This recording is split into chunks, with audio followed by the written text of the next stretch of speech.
welcome back to the 10th floor. It's me, Matt. Hi guys. Hey everybody. Pile in. Hey, I don't know exactly what it started with, because it looks like it started with me counting. I don't know. I'm just pushing the buttons now. Whatever. Who cares? Do we care? Do we care if we broadcast the 5-4-3? I don't know. I feel like it's unprofessional. I feel like it's unprofessional. And if there's anything that you're going to get here at the 10th floor, it is supreme professionalism. Right? Right? No, probably not. Well, I don't know about professionalism. You get some kindness, though. You will get some kindness. Yes. Twitter called us the kindness police once. Really? Oh, yes, because I will tell people when they're being unkind to other people and unkind to characters. I will. Yeah. Hey, everybody. Get on out of that waiting room. Pile into the elevator with us. But, you know, you're in a hospital setting, so make sure you wear your mask. Hand sanitizer is free of charge. Got a couple of stations throughout the hallways. Just use it as you need. We got a lot to talk about. Got a lot of ground to cover. You don't have to do that pretty soon. But you still should.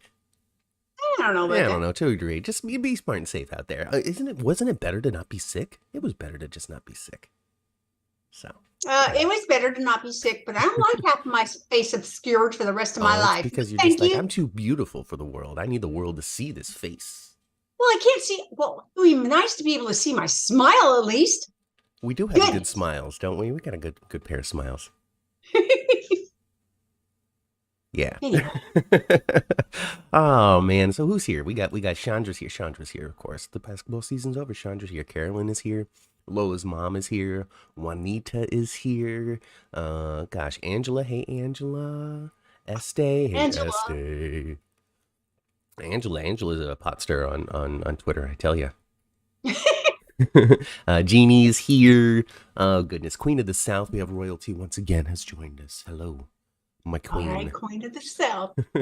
Lee Dempsey. Hello, Lee. Susan. Jeannie. I said that already. All that kind of stuff. Hey, everybody. Hey, Stephanie. And we're here. Where's our fellas, Jacarius and? I don't know. They'll show up. Maybe they'll show up, or maybe they won't. It's up to them. Maybe they won't. They can come back on the replay.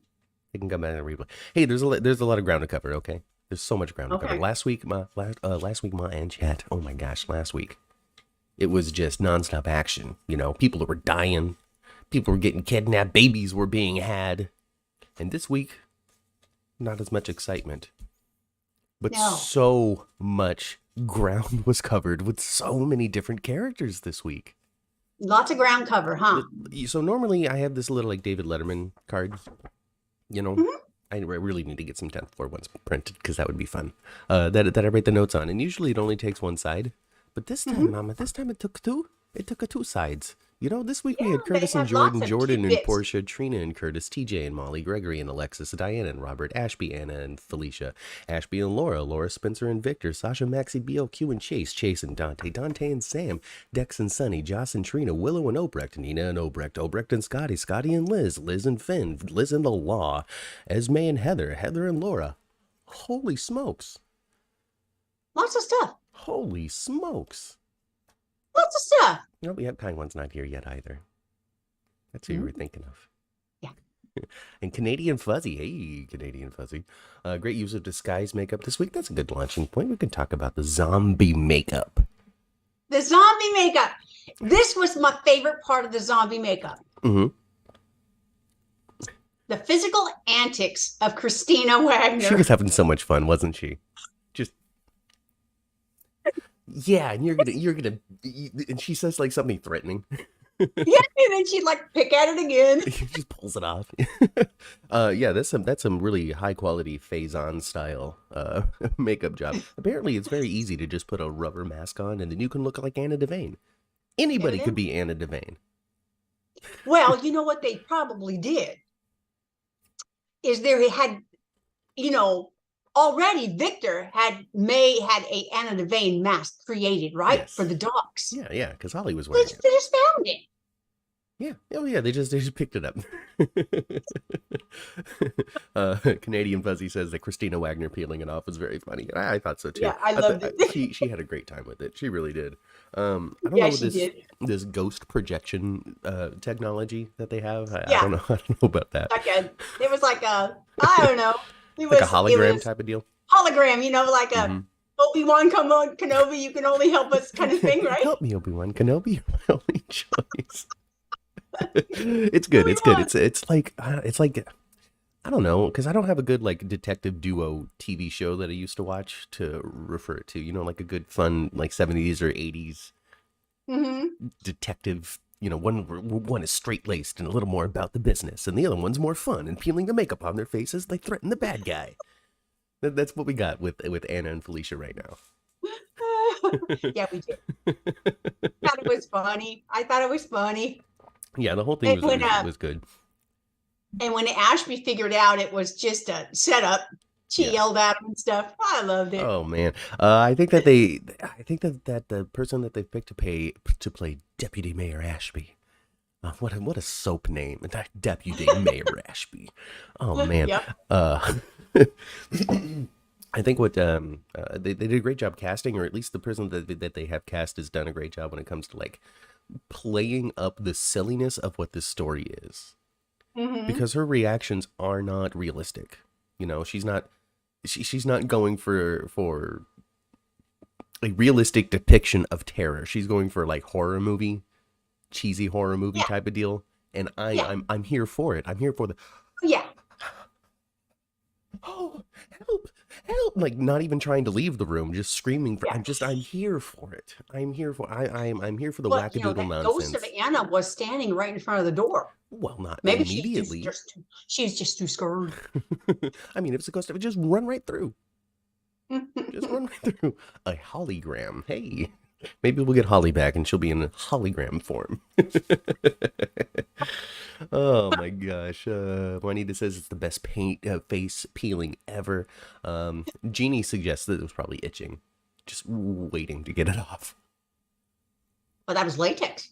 Oh yeah, Itchy. yeah, oh yeah. Oh, I've definitely recognized latex makeup. I've seen all kinds of wrestlers with the latex makeup peeling off halfway through a match. Oh man, yeah. Oh yeah, what's his bucket, huh? Especially Sting used to have the full face of the latex, and it would no, come I'm off in talking chunks. about like And then the Ultimate APW Warrior, wrestling, and then like there was like Demolition. Yeah, but I'm talking about like APW, Rodriguez. Oh, you're talking about Jekyll's. Yeah, Jekyll's used to have that. I don't know why I couldn't think of his stage name. I can only think of his real last name. All right, I know who you were talking about. Yeah, Well, he Jekyll's used the to wear that Jester. stuff Check him too. out. Google Jekyll's the Jester, you guys. Jekyels. Jekyll's the Jester. It's a fun wrestling character. Yeah. Anyway, if you care. Hey, DC Soap Sanctuary. How's it going? Welcome to the 10th floor.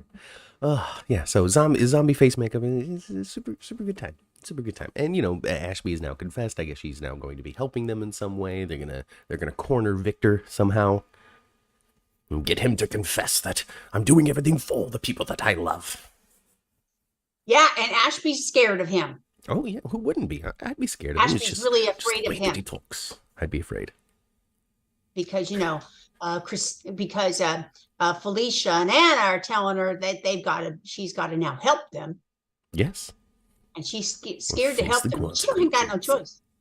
Yeah, she'll help, and then she'll get killed. Victor's just offer. I don't know how dangerous Victor Cassadine really. Okay, he's super dangerous. But he doesn't necessarily kill people though. He locks them up in the island prisons. Well, yeah, he locks them up and stuff, and he doesn't necessarily kill them. And when he does kill them, he don't kill them with his two hands. No, something happens. It happens, or he had some set up, or he has a hitman or something. Something along the nature. It's just so pale today. I don't know how to do lighting. I'm always so disappointed. I don't know how to do lighting either. Bummer. Anyway, I feel Ashby's going to need a backstory as to why she's helping Victor this whole time, possibly. Political aspirations. He offered her money, power, a good connection, success. If he would just help me get rid of Anna Devane, no big deal. No big deal.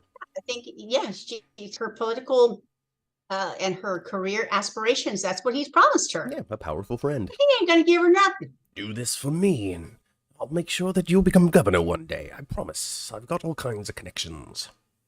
Mm-hmm. Yeah. Yeah. Or maybe she thinks she's actually going to be the next mayor. Maybe her aspirations aren't all that higher than, for Charles. Yeah, just being the next. I want to be the next Laura Collins. That's what I want to be. That's what I want to be. I'm not sure Victor is the actual big bad guy, says Angela. Everybody's working for Pikeman. Well, you never know. I don't know. Wasn't there some sort of allusions to Peter and Victor talking about some other player or something? I don't remember. I think so. I don't know. It was a long time ago now. So long ago. I just don't believe. I wouldn't be surprised if one more time Helena shows up. I saw somebody say that Peter and Ryan died almost on like the same day, just a year later. Like Felicia whacks Peter with a tire iron, and 365 days later, Max shoots Ryan. Huh. I don't know if that's true or not. I didn't look into it. I don't know. Who's well educated in this chat? A DC Soap Sanctuary. I feel as though is probably has their finger on the pulse. Angela writes for a publication, so maybe Angela knows. I don't know. Angela is convinced though that Heather is the hook. That's because I think that they really want you to think it, because it's probably the truth at this point. I mean, they had the line, the serious line. Somebody said, "I can't believe Heather was the hook the whole time." Like they said that this week. So. Well, this is what doesn't. Okay, this is what doesn't make sense to me, and I thought about this last week and didn't say anything. Okay. What doesn't make sense to me is Heather's first victim was Ava. Yeah. Why wasn't Ryan trying to kill her for that? Well, he obviously didn't want her. Well, they saw each other to a means to an end when it comes to their time in Shady Pines Valley or whatever it's called. Shady Brook. Even if she hooked Ava without consulting Ryan, and he found out after. Let's say he didn't know about it, and he found out after. He should have been mighty pissed. Well, maybe that was next. First, we're going to go right? get Ava. Second, I'm going to put a bullet in you for hurting Ava. I mean, that might have been next. Because I remember when they were running around Cassadine, the Windermere, Spoon Island. Because Cassadine Island is in Greece, Spoon Island is in Port Charles. Oh yeah, Spoon. I think Cassadine. It's in Crete, isn't it? Crete, and Crete is a city in Greece, is it not? Or am I wrong? No, am I wrong? Is Crete a country? I don't know. Crete is a country. Is Crete a country? Folks? And you know how I discovered that? Oh yeah, what? I discovered that last week on television. Man, we don't know anything. We're so dumb. They mentioned the country Crete. I didn't know there was such a real place. Jeez, ma, Italy? Okay, I don't know. I see. Here's the thing: we are two really just people who did not study maps. Is really what's going on. Geography? What? Why? That's what I thought when I was a kid. Even though I did find it, but that was not information that stuck ever at all. Right. Spring Ridge. You know what? I find it to be true to a certain degree. Their Americans are not great with geography. Yeah, because our country is so massive, like, all right, so over in Europe, you traveled 12 miles, you could have crossed 3 different countries. Over here, you travel 12 miles and you're still in Los Angeles. Yeah, but if you're in New England, you might be able to travel 12 miles, you'd be in another state. But that's still the same country. It's just different for us. But it's still the same country. It's so different for us. Crete is a city in Greece, according to Daisy. Really? I thought the Cassadines were Russian, though. Oh, gosh. See, look at this. It's so complicated. No, they're Greek. They're Greek. They're not Russian. They're Greek. They left Russia for Greece during the Revolution. So basically, it's time for somebody to write the Cassadine family history, a la the Westeros history, like George R. Romero or whatever his name is. I bet it's already in one of the books. It's available now, like Lucy's book or something. Oh, I don't know. Do you think it might be here in the 60th anniversary of the General Hospital People magazine? It might be, but because I still have not read the book. read the whole magazine. Oh, did you wind up getting Reese's biography too? Yes, Yeah, you got to read that. You will do a dramatic reading. I have not read it. It's all right. I have it. Yes, I have it. You don't have to read it yet. It's fine. I'm lazy, y'all. Yeah. It's one of those letters. That's like a teenage shot, huh? I don't know why the prince is in here, but okay. Because Meghan has been on General Hospital. Oh, Meghan Markle's on General Hospital. Okay. I think she had a walk on or something. Oh, well, that's cool. That's cool. She did. Cool. Did you know? Hey, okay, here we go. All right. I do not believe that Ryan is really dead, Sister Evelyn. I mean, Ryan's been not dead once already, so it's entirely possible that he's hooked up to some sort of life-saving machine by Mason. I don't know. Mason's just collecting all the bodies on Spoon Island and bringing them back to life with the help of Dr. David Hayward. Well, wouldn't that be fun? I wasn't a bit surprised to see Mason with Nicholas, barely hanging on to the last string of life. Beep, beep, beep. That was exciting to see, though. I'm happy to see that. It was. You know, they could have just squirreled him away. Oh, where is he? And then not shown Adam Huss in the bed. You know, I think that's a good indication that Nicholas is going to be back sooner than later. Sooner than later. Or, you know, I mean, it's like showing Lulu in the bed. I don't know. Because they showed Lulu in the bed, too. Yeah, like a couple of years ago. I know, right? Right? Yeah, now everybody just talks about visiting her. Yeah. They talk about visiting her occasionally, yeah. I don't know when the last time Dante did, though, because Dante's pretty happy. Dante has a perfect life, and he wants no more children. No, I don't think either one of them do, really. Oh, no, they said that. They said clearly, boom, like, here, we're going to put a pin in this right now. Like, not even a pin to revisit, like a pin because it's done. Over. Because, you know, they're like, you know, if it was going to happen, then, you know, I was super happy. It'd be great. I love kids, and I love you. But let's not try. And Sam was like, yeah, let's not. We're good. Yeah. They already got Rocco. They already got Danny. They already got Scout. Mm-hmm. Yeah, they don't need it. They got young kids. They got teenagers. They're fine. They don't need to add another one in there. Besides, we had a baby, and you know what that means? Another character has to immediately get pregnant. We cannot have not a single pregnant woman on General Hospital, okay? Yeah, right? There is no day of the week in which one character is not pregnant. It's true. Even BLQ ran off with a positive pregnancy test, okay? But what I love about it is TJ and Molly are getting some kind of story, some kind of something. So the prevailing theory is that this is going to be a controversial, challenging, deep story. Not just we're happy, we're having a baby and the challenges, and oh no, Molly gets sick or something. You know, we're not doing that. All right.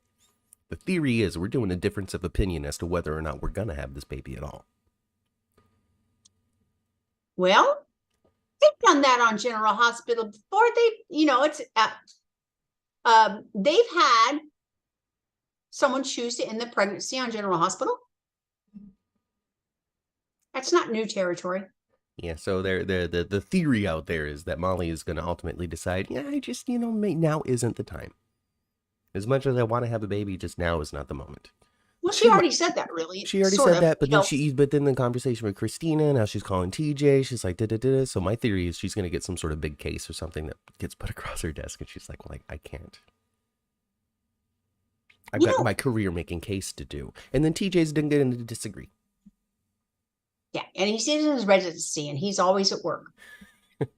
Yeah. But TJ's going to want it. Like, yes, we're going to have this baby. And Molly's being like, I don't know. Mm-hmm. Mm-hmm. I agree. I think there's going to be some, and maybe ultimately it'll be what splits them up. I mean, it doesn't seem like TJ and Molly are going to be together forever. Even though they kind of have been. And in fact, Christina actually mentioned that they have been together for 10 years. So they mentioned they've been together for 10 years. So that's one thing. I think they started to lay the groundwork of a split at the wedding when they constantly talked about how happy they were. Yeah. So I think that's going to be, I think it's going to be rocky times ahead. Whether or not they split, I mean, that's up to the show. They probably will. It's a soap. But yeah, I think it's going to be, at least, I don't know. I'm kind of interested in that story, and I'm interested to see what GH would do with it, because GH doesn't like to take major risks. And that sounds like a pretty risky storyline. So I don't know what it would look like if that were to be the case. DC Soap Sanctuary accused me of working for Victor Cassadine because I sound like I know what I'm talking about. I can tell you, DC, that I do not at all, ever know what I'm talking about. Well, I said last week that, you don't have to know what you're talking about. You just have to look like you do. Oh my goodness. Angela says that Molly isn't pregnant, but they're going to decide to try to have a baby. This was in the new Soap Opera Digest. Okay. Well, maybe Soap Opera Digest is lying. And maybe we don't read those magazines and we want to come up with our own theories that other people don't come into the chat and immediately tell us we're wrong for because of this proof that they found in a real place with real news. Tell them shut up. Well, you can do that, Mom. I don't know. We'll see. I don't know. I don't have time to read all that stuff. We will see. And then she gets pregnant, and then the real thing, and then they're like, "Oh no, here's my big case. Now we can't have the baby." And he's like, "What do you mean? We did all that work, and now we're not going to have the baby?" She's like, "Well, we got to wait another year. We had the baby once. We'll have another baby. It'll be fine." There's the story. Hey, it still works. Mm-hmm. Yeah. You know what? Tell you what. For one thing, I love to see the three Davis girls together. I always love that. I always love to see. We get that scene once every 3 months, right? Where they stick all the three actresses together. But it really, really made me think of the words that Victor was saying almost simultaneously in the hospital while they were chilling, three of them over at Sam's house having a good time. Okay. Yeah.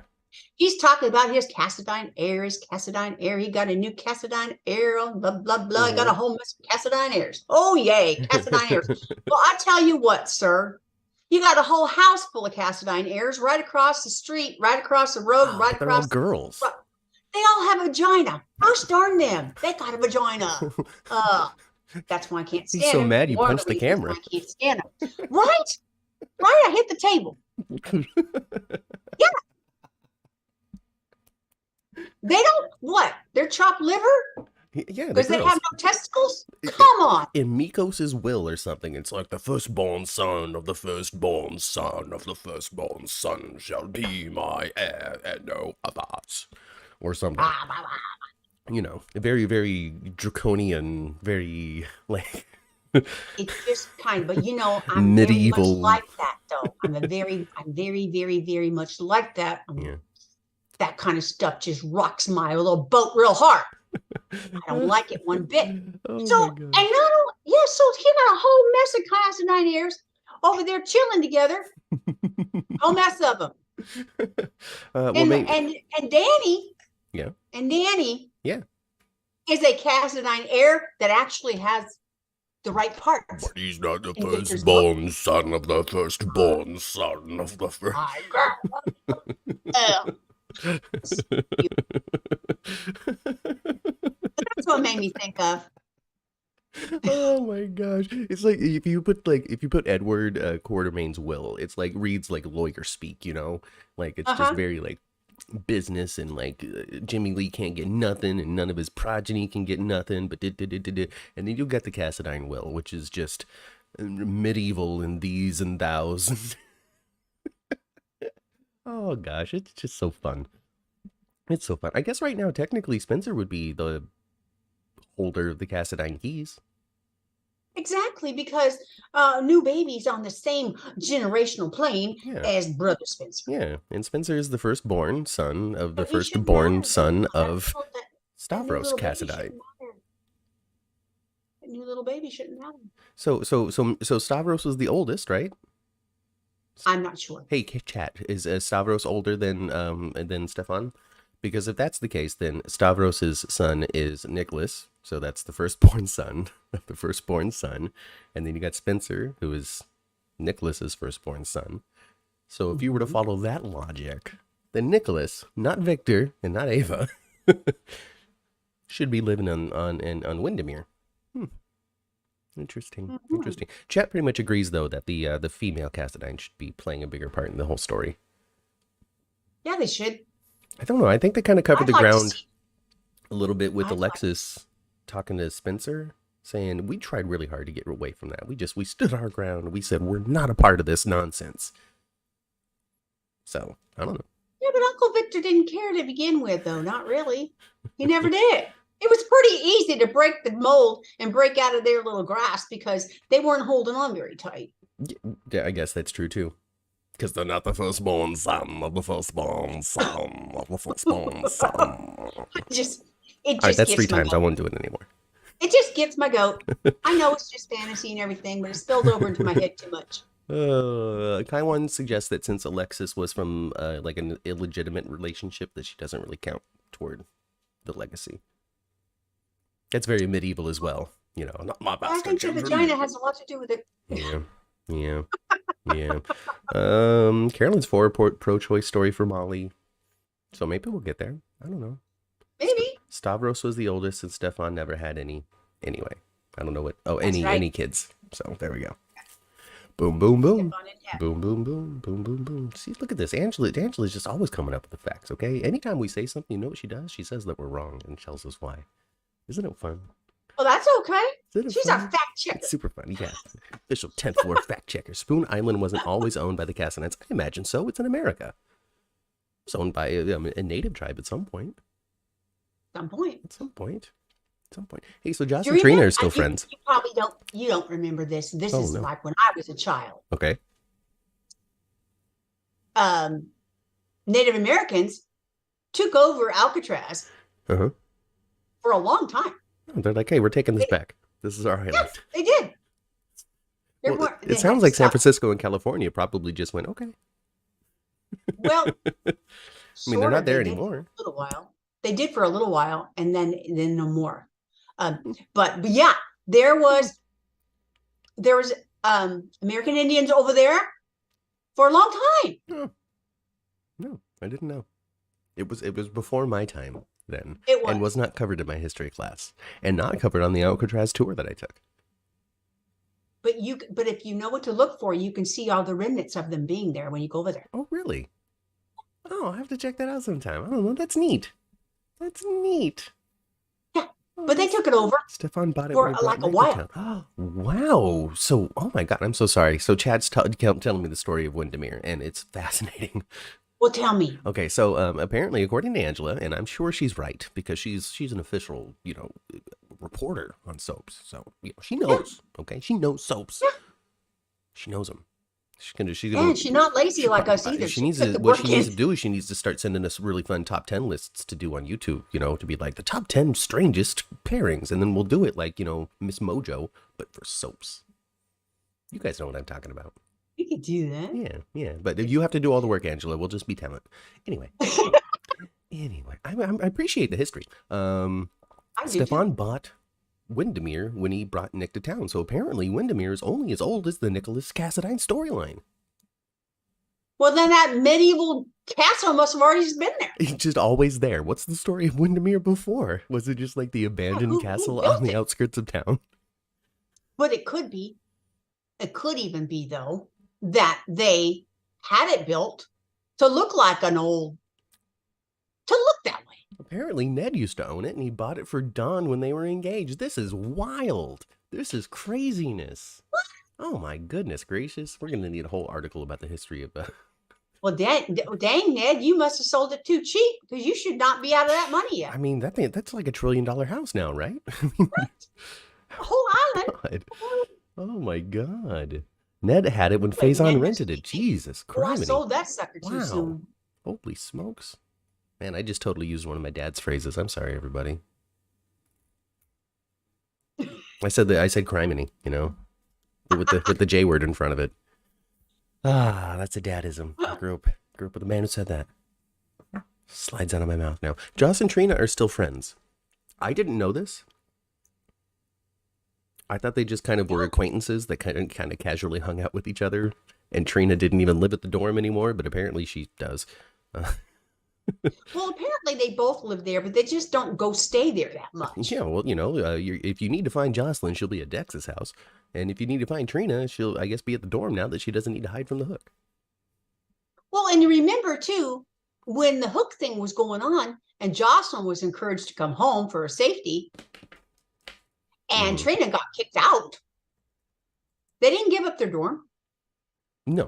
They held on to it. No. As a matter of fact, saying that in the story. As a matter of fact, Joss and Dex really needed to open up a window at some point in that dorm. No kidding, right?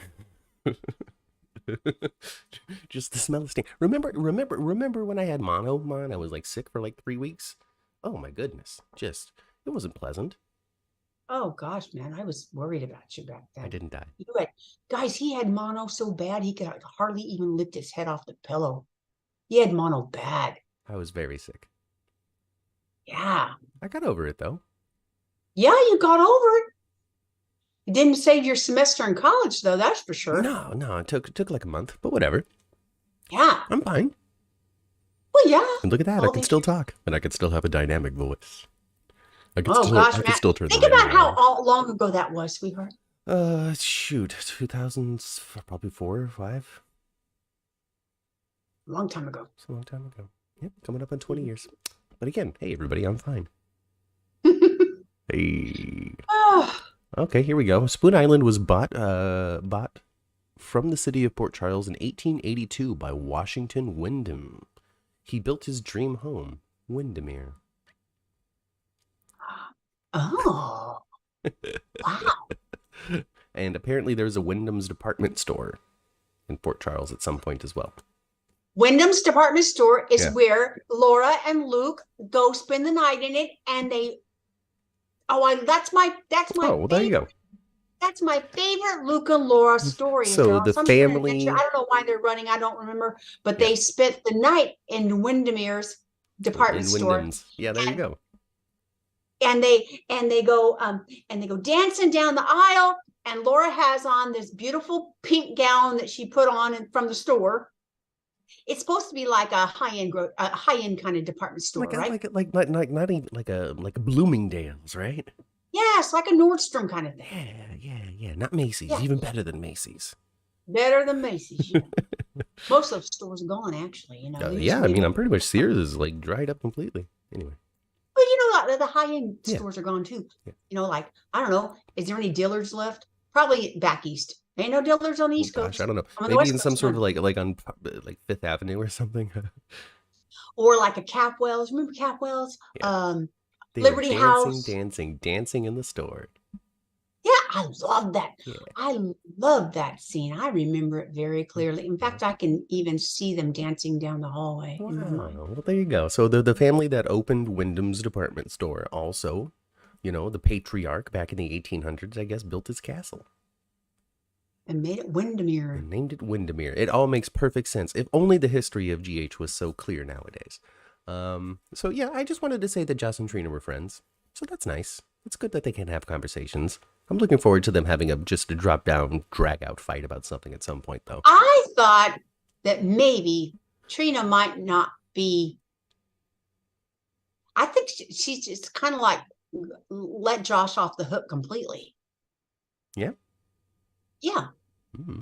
I don't think Josh was necessarily a super great friend. No. When she was going through some of her stuff. Not really. Not really. Joss is wrapped up in her own stuff. Yeah. Yeah, whatever. It'll be fine. Eventually they'll have a split about something. About Dex, about Spencer, about something. I don't know. But Joss telling Trina, maybe you should just take it slow. It just kind of made me chuckle. It made me laugh too, girl.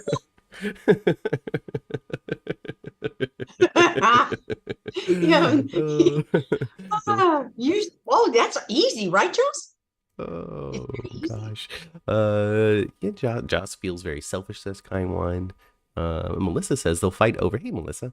They'll fight over Spencer. Trina will get mad and defend Cam or some issue. Or maybe Cameron will start dating Esme, and Trina will be like, "It's fine," and Jocelyn will be like, "What? No! How dare you? You can't do that!" And there we go.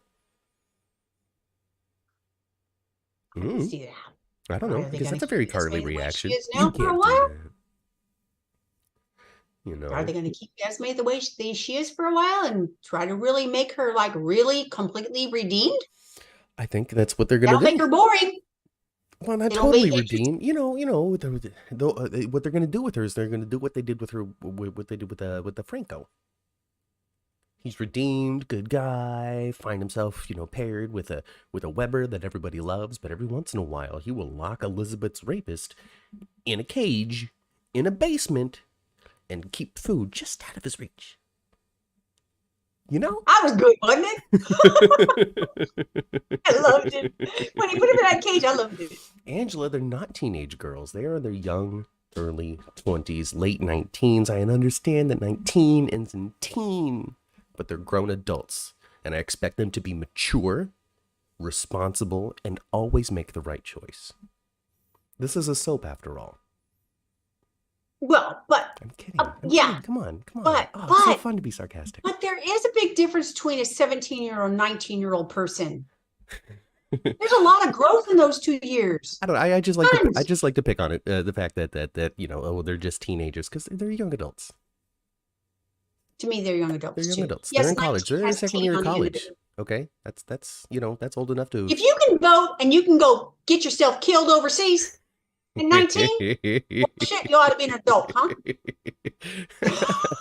If you could buy cigarettes? I guess you can't anymore. They moved that to 21, didn't they? Oh, I don't know. I don't know either. I stopped smoking. I stopped paying attention. Oh, I was so happy that Matt quit smoking. It was so dumb, Ma. And Chad, I'll tell you, I have no problem admitting how stupid I am picking up smoking at the ripe age of 26. What? How did I not get started at 7 like a normal human? Anyway. Well, it's kind of true. I started smoking when I was 14. Yeah, I stopped smoking about the same time Matt started. I stopped smoking when I was 27.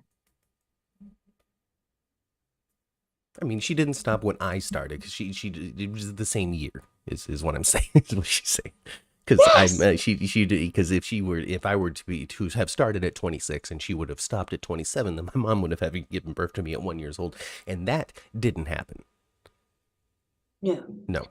But yeah, that's when I quit though. Melissa when I was 27 wants to know if I smoked because of peer pressure. I smoked out of curiosity, out of stupid, idiotic curiosity. I went through the DARE program, say no to drugs, smoking is bad. Drink in moderation, don't do heroin, the basics, right? The basics. Don't shoot anything into your veins. It's a poor choice unless the doctor does it,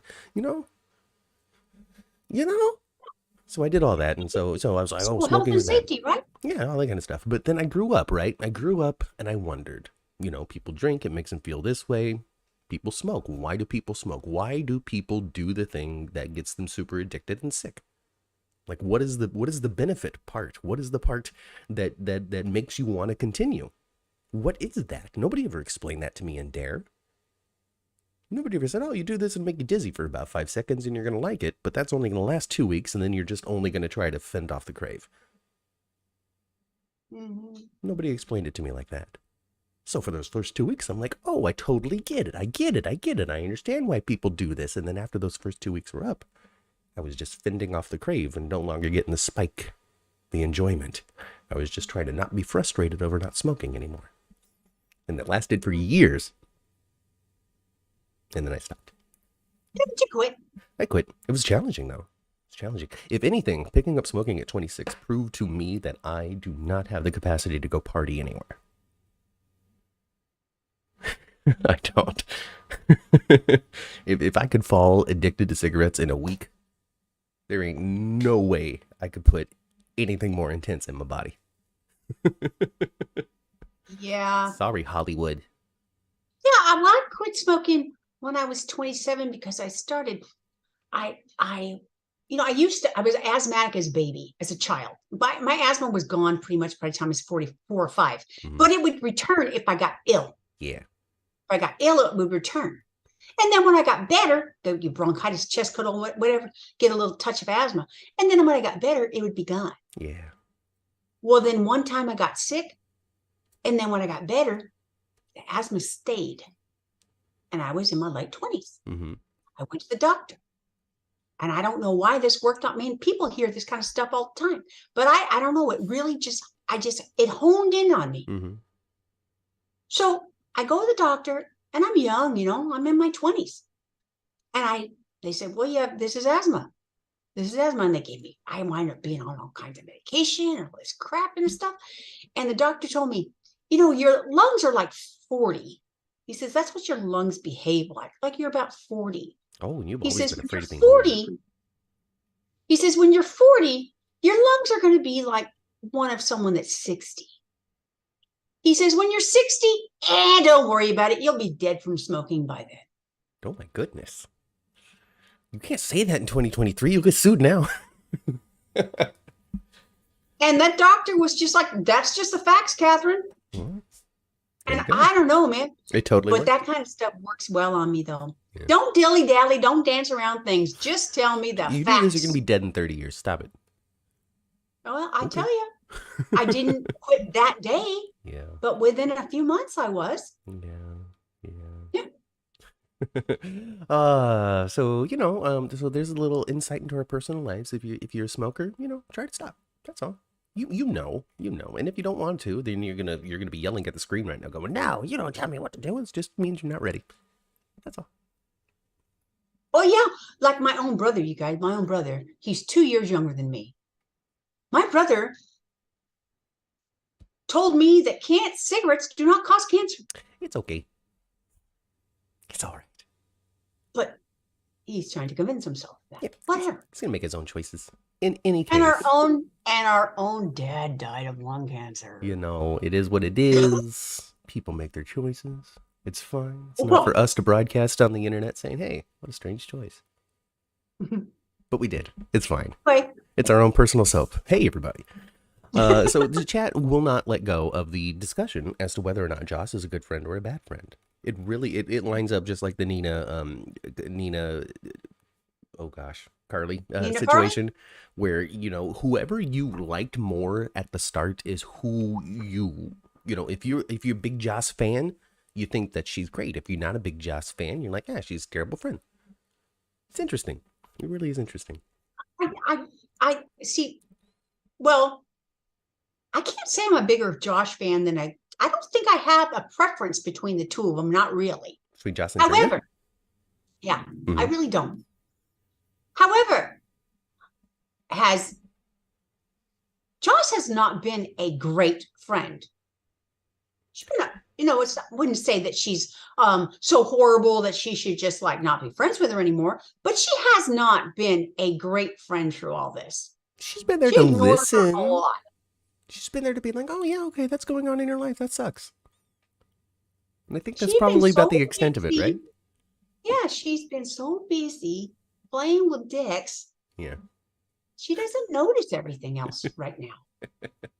Yeah, I mean, she's there she's there. I got friends, I got family. She's very much like Carly. She's just very much like Carly. It's okay. It's okay. Yes, she is. You like Joss. You like Joss, you like Carly. She is so much like her mom. She really is. She really is. Because if you were to take a look at her life from her point of view and perspective, there's absolutely nothing wrong with her choices, with everything. Willow said she didn't want Nina to be her mom, so I'm just going to hold on to that. Perfectly reasonable from my point of view and my perspective in my life. I can't let anybody know that I knew that anything about Nell and stuff, because then they're going to think that I threw off a frickin' cliff. So I'll just keep that a secret. Nobody needs to know that. Perfectly reasonable, perfectly justified. Mm-hmm. Hey, my son Michael needs an influx of money. I'm just going to buy a bunch of stock. Perfectly reasonable and perfectly justified from Carly's point of view. It's very easy to do, and you can do it with Jocelyn too. Well, I think that whole thing isn't done. That's not done brewing. Carly and Drew are going to have some problem still circled around all that. Mm-hmm. Don't you think? Yeah. Oh, yeah. It's only a matter of time, because Nina's going to be like, "Oh, you're dating Drew." And then Ned's going to be like, "Oh, Valentine's dead. If I get rid of Drew, then I can be CEO again." It's entirely possible. I don't know. It's so weird how they play Ned sometimes, because sometimes he wants to be Edward and sometimes he wants to be Ned. And it's just, it's weird sometimes. But don't you think by the time he gets around to that, Valentine will be found not to be dead. Oh yeah, they'll be back. They'll be back before you know it. Well, that's around the corner. Filming the Valley View Part 2. Has Trina been a friend to Joss with what's going on with her family? Shouts Angela to the masses. I don't know. I think so. Here, yes, you can take that other perspective as well. Trina hasn't really super been there for Joss either. When it comes down to it, this friendship is just kind of busting. They're growing apart, Mother. They are. You know how they always say like girls before boys or whatever? Because I don't know. Because bros before hoes is what guys have. I don't know what like sisters before misters. Is that what it is? Chicks before dicks. There we go. I heard that one. Hey, this is not flagged for children. Say whatever you want, Mother. So yeah. So I feel like they might be violating that because it's entirely possible that the D's might be becoming before the chicks right now. I don't know. But yeah, I think that that friendship is just kind of drying out. They're going to become Alexis and Diane before you know it, where they just keep on saying, "Oh, we're great friends," but they only have lunch every 6 weeks to just swap what's going on in their lives. But to me, at a certain age in your life, like the two of them, mm-hmm. having lunch together every 6 weeks is enough to keep that friendship strong. When you're 60. But not when you're 20. When you're 20, these friends are in your life every day. I remember it being in like high school versus now. I've got friends. I agree. I've got friends that I talk to once a week, if that. Yeah, I agree. I agree. Like your sister and her two best friends. Mm-hmm. They like do this video conference thing back and forth all day long. Not anymore. I don't have friends like that anymore. Melissa still does. Yeah, that. I don't have friends like that. Well, congratulations to my sister for that. So, good work on maintaining those close-knit, always in contact relationships. I mean, like they're like in each other's lives still, like in it, the daily, mm-hmm. What do I get? Once I left school, do I get this lavender one? This kind of crap. Once I left school, it's back in the day. If somebody changed their lunch period, that's it for the friendship. We went to different schools. That's it for the friendship. It's so funny because when you watch television shows that are set in like high school and stuff, right? And it's like, oh man, I'm moving across town. We can't date anymore. Oh, we not go to the same school. And I'm like, just drive across town and go see the kid. Just go after school and go see the kid. But from like the adult perspective, you're like, who cares? Just go after work. But to a kid, it's the end of the world. It is. But in adults, I find this to be true. If you have that work buddy that you share everything with, yeah. When that work buddy leaves the company, that friendship's kind of over. That is, yeah, for sure. And if it's not over, it's because you have really decided that it won't be over. You know what I mean? Yeah. So, I totally get that perspective as well. I mean, there was definitely people that I was very close to working in Fremont. And now that I'm in Los Angeles, I don't talk to nobody. I get it. I think a lot of it has to do with what you do outside of work. If you talk to this person outside of the office, then they're not just a work friend. Right. But if you only talk to them when you're at work, then that's pretty much where the relationship lives. But you can be very close to somebody that you only talk to at work. Yeah. You can. Mm-hmm. Mm-hmm. Mm-hmm. And I have work relationships that I've kept, but the only reason why I've kept them and the only reason why I'm able to keep them is because I continue to cultivate them. Yeah. So that's what Jocelyn and Trina need to do. Work. They need to continue to remember to cultivate this friendship. Now there's also people who are saying, but they're not growing apart. They're just kind of in their own lives right now, but they always come back to the center to meet and to powwow. Joss was the only true friend to Trina during the trial, took her to that bar, talked to Oz, did all kinds of stuff for Trina. Mm-hmm. So, hey. Yeah. So, hey, maybe just too much time has passed for me to be thinking about those moments. Angela says she's had the same best friend since 6th grade, so congratulations on that. You've been holding on to yours since like the 10th or 11th, right? My two best friends have been my best friends since I was 14. There you go. Since I was a freshman in high school. Ninth grade. And the three of us are still very close friends, and one of us lives farther away. We even have matching tattoos, the three of us. Yeah, they're the type of people to be like Susan Sarandon and Goldie Hawn in that Banger Sisters movie. Anyway.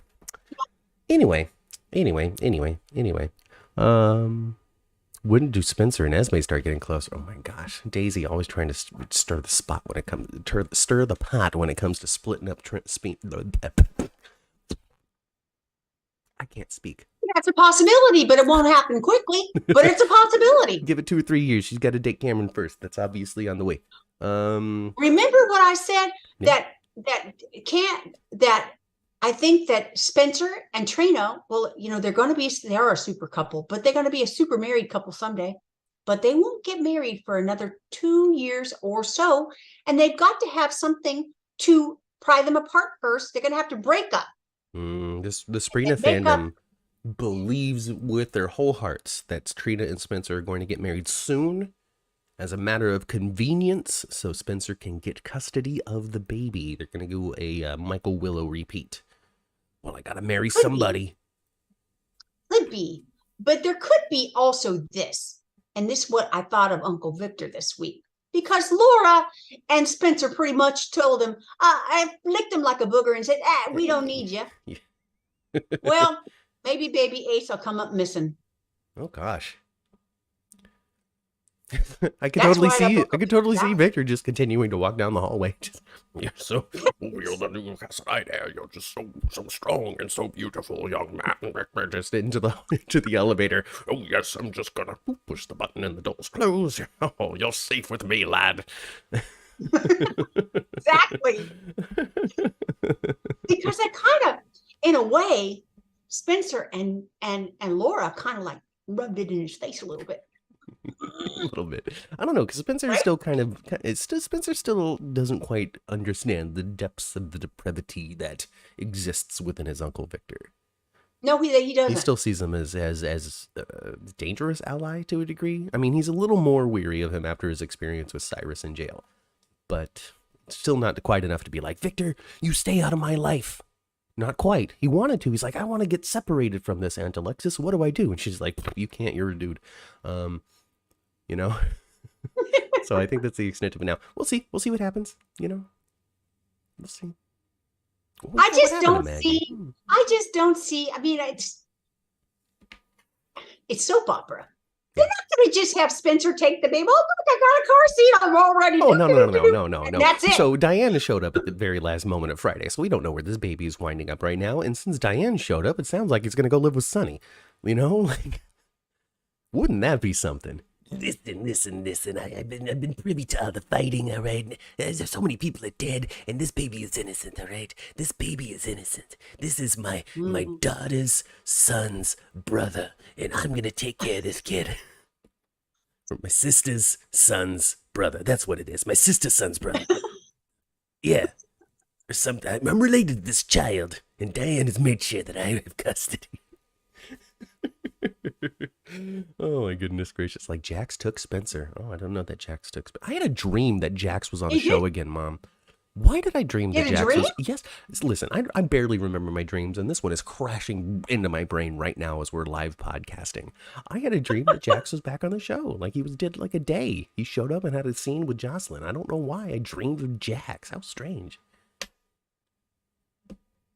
You're more likely to see Jerry Jax back on the show than you are Jasper Jax. That'd be super fun. That's who Mason's working for. Jasper Jax has gone all the way when it comes to a new identity. He Jerry changed Jax his face. is on, now he's changed his gender. Jerry Jax is on Yellowstone 1923. Jeri Jax. Yeah, the actor. What's that guy dude's name? Sebastian Roche. Yes, he's on 1923, and he plays a nasty son of a gun. With Harrison Ford. Is that the Harrison Ford show? He plays it. That's my Harrison Ford impression. Well, that's, you know what? Harrison Ford talks so much like that. He was hard to understand in 1923, honestly. I'm so angry. I'm only doing this because I just want the money. I hate being on set. I don't want to be an actor anymore. Indiana Jones, my ass. Bringing me back in to crack that whip again. How many times do I gotta do this? GDSHIT.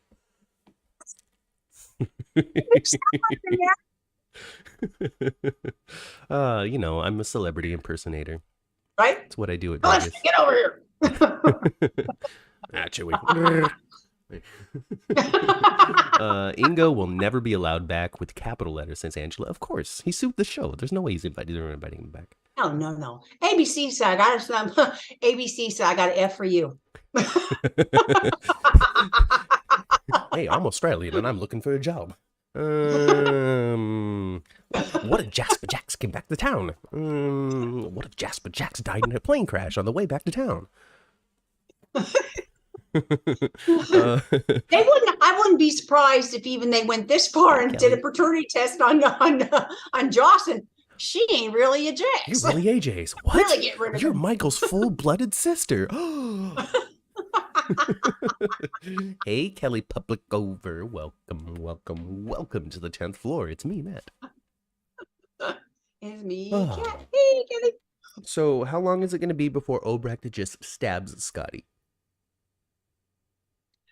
She and mad at Scotty, and she broke up with him. Doggone it. I don't know if that was a breakup. She just said she needed space. Get, go. I think she broke up with him. Get out of here for now. I need to think.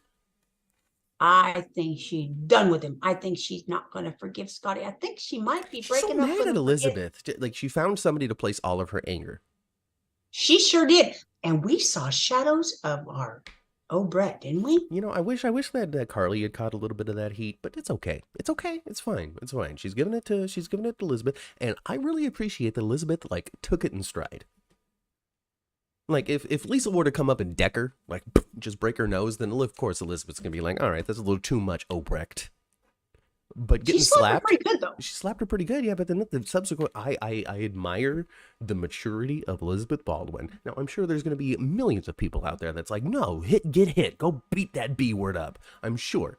But I appreciate of all the things that Liesel Obrecht of all people could have done to me, getting a slap to the face for this.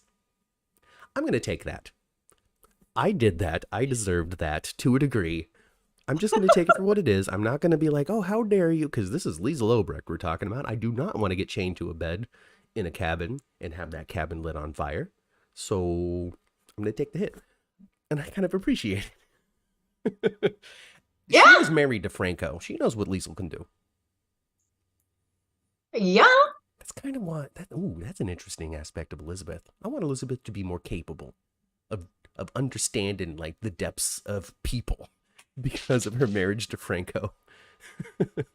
And because she was brainwashed by her own parents. She should become an expert at knowing the dark places that people could go. Mm-hmm. I'm with it. Start writing it, Ma. Start writing it. So is I don't know what made me think of this.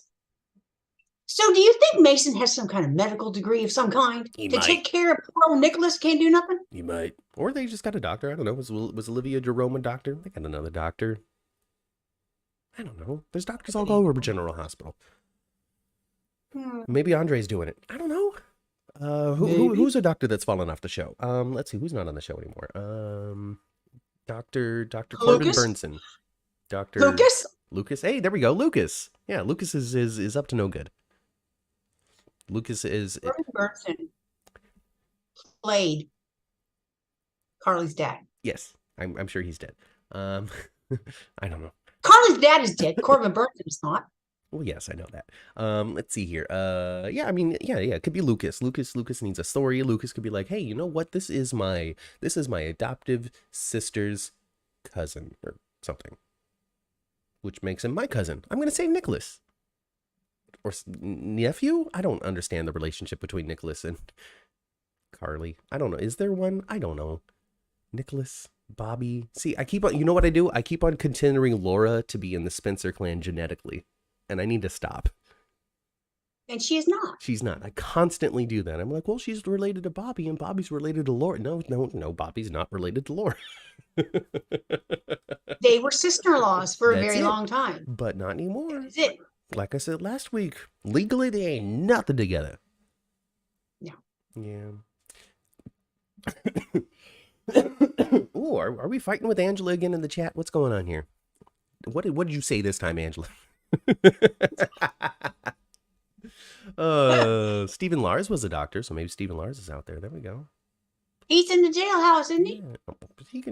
Griffin. Griffin's too busy having a happy life with Ellie Spinelli. I saw people going, hey, what happened to that storyline with Ellie and Griffin? And I didn't break their little hearts, but I'll break everybody's hearts here and say that was just a fun little Easter egg thing. Like, that wasn't a storyline that they were starting. Well, I don't want it to be Easter egg. I want Griffin to come back, and I want Anna to figure it out that that's her kid with Duke. It would be great. I think if they were to bring back Griffin right now, they would have to recast. Oh, because he's too busy? He's busy. He's on Entertainment Tonight and stuff. Like, even Ryan Lavery had to leave Entertainment Tonight to come back to GH. Oh, he's still pumping out Christmas Hallmark movies, though, let me tell you. Because you know what? A Christmas Hallmark movie only takes about 2 or 3 weeks to do. Yeah. So when their little hiatuses, they do so often all throughout the year, where they have like, what, 3 or 4 at least. They just run off and just shoot a movie real quick? Yes. That's really cool. I want that life, Ma. How do I get that life? I do. I want to write for General Hospital, and when I have a writer's hiatus, I want to write a Hallmark Christmas movie. I can pump those out. All you need is a successful businesswoman who has a cold heart and a prince from Europe. That's all you need. In a winter small town. Boom, boom, boom, boom. Boom, boom, boom. Then they meet, and then they're like, "Ooh, I don't like you. You're so prim and proper." And well, you're a stuck-up bitch, you know. And then by the end of it, you know, they're like baking scones together and giving it to the public. It's so formulaic and easy. I could do it. Yeah, doing some big community service thing, or it's Christmas. Now, or the other. If one of the screenwriters of these movies happens to come across this podcast and hear me say it's easy and formulaic, I want you to understand that I know that it's probably not that easy. But I still want to do it, so give me a job. Thanks. Hallmark movies have 15 days. Josh Richard's wife wrote that first Cowboy Christmas movie. Really? Wow. Yeah. She just popped out another baby, too. It's very tiny. It's a real newborn. It's a real newborn, not a 6-month-old newborn. It's not a newborn that can like play with his feet already. Yes, it's not a newborn that's going to sit up and look around. Oh, hey, Dad. So you finally walked into my life. I love making fun. Now, I love making fun of. I love making it fun about the size of the baby that Willow has. I'm not really doing it for the Ace thing because it's too much. Like, the joke came and went with Amelia. Yeah. Because when you have a second giant baby, it's just normal practice now. But the first one, oh my God, I'm going to say that baby is just enrolled in PCU probably for the next year. You know, like, don't worry about Amelia. Amelia's already off to college. For a quality preschool, huh? They're at least doing that. And they should work this into the story. You know, maybe this is what Victor's trying to work his way around. What he's trying to solve. The big problem in Port Charles that's bubbling underneath the surface is the mutant babies that are being born in Port Charles now. Just the gigantic, like 14-inch long, which is a giant baby, right? 14 is too much for a baby. 14 baby? Inches? It's a 2-foot baby? That's a short baby, honey. Oh, gosh. All right, a 36-inch baby. The average length of a newborn child is 18 inches. Okay, so then a 32-inch baby. Okay, got a 32-inch baby that weighs 20 pounds to 22 pounds. 3 ounces. That's a big baby, right? A fat, long baby. Okay, good. All right, great. So that's all the babies that are being born in Port Charles now. Excellent. And that's what Victor's trying to... There's something wrong. There's something in the air. Maybe it's in the wheat. I don't know what it is just yet, but I know the answer is somewhere engraved in these diamonds that are scattered across the world. Remember, there's engravings, Wasn't there like a location engraved into the diamonds or something? There were some clues in the diamonds. Yeah, there was. There we go. I don't even know where the diamonds are now. Where are the diamonds? They looked at the diamond. They're like, oh, there's some etchings in here. I remember, but where are they now? Oh, I don't know. They're hidden away somewhere safe. Holly Robert has them hidden, huh? Holly Robert has them hidden. Robert has them hidden, yes. Robert, because she's like, oh, here you go, Robert. I'm totally okay. I'm not actually on fire. This was our plan that you didn't tell Diane about. And then reinforced by lying to Diane's face about it. Just this week. Yeah. I like it to see they had Robert and Diane together. They'll have a little Metrocourt breakfast. Yeah. I loved it. I really understand that Carolyn Hennessy as an actress might be a little polarizing to some of the more extreme thinking viewers out there. Because she's a brash lady who speaks her mind. So there's a lot of people out there that's like, oh, she's mean. You know what I mean? No, she isn't. Huh? She's real. She's real. Yeah, she's a real lady. I like her. And I appreciate the realness that she brings to Diane Miller, where Alexis shows up and she's like, ooh, hanging out with Robert, huh? And then Diane's just like, it's breakfast. Am I supposed to not like, I don't know. Am I supposed to not like Alexis? Because I don't. Is this a recent development? Did you used to like her before? No, it's kind of been this way. This is what gets me about Alexis's character. Just seems so hoity-toity, pretentious to me. They should just rename her Karen. I don't know. I don't know.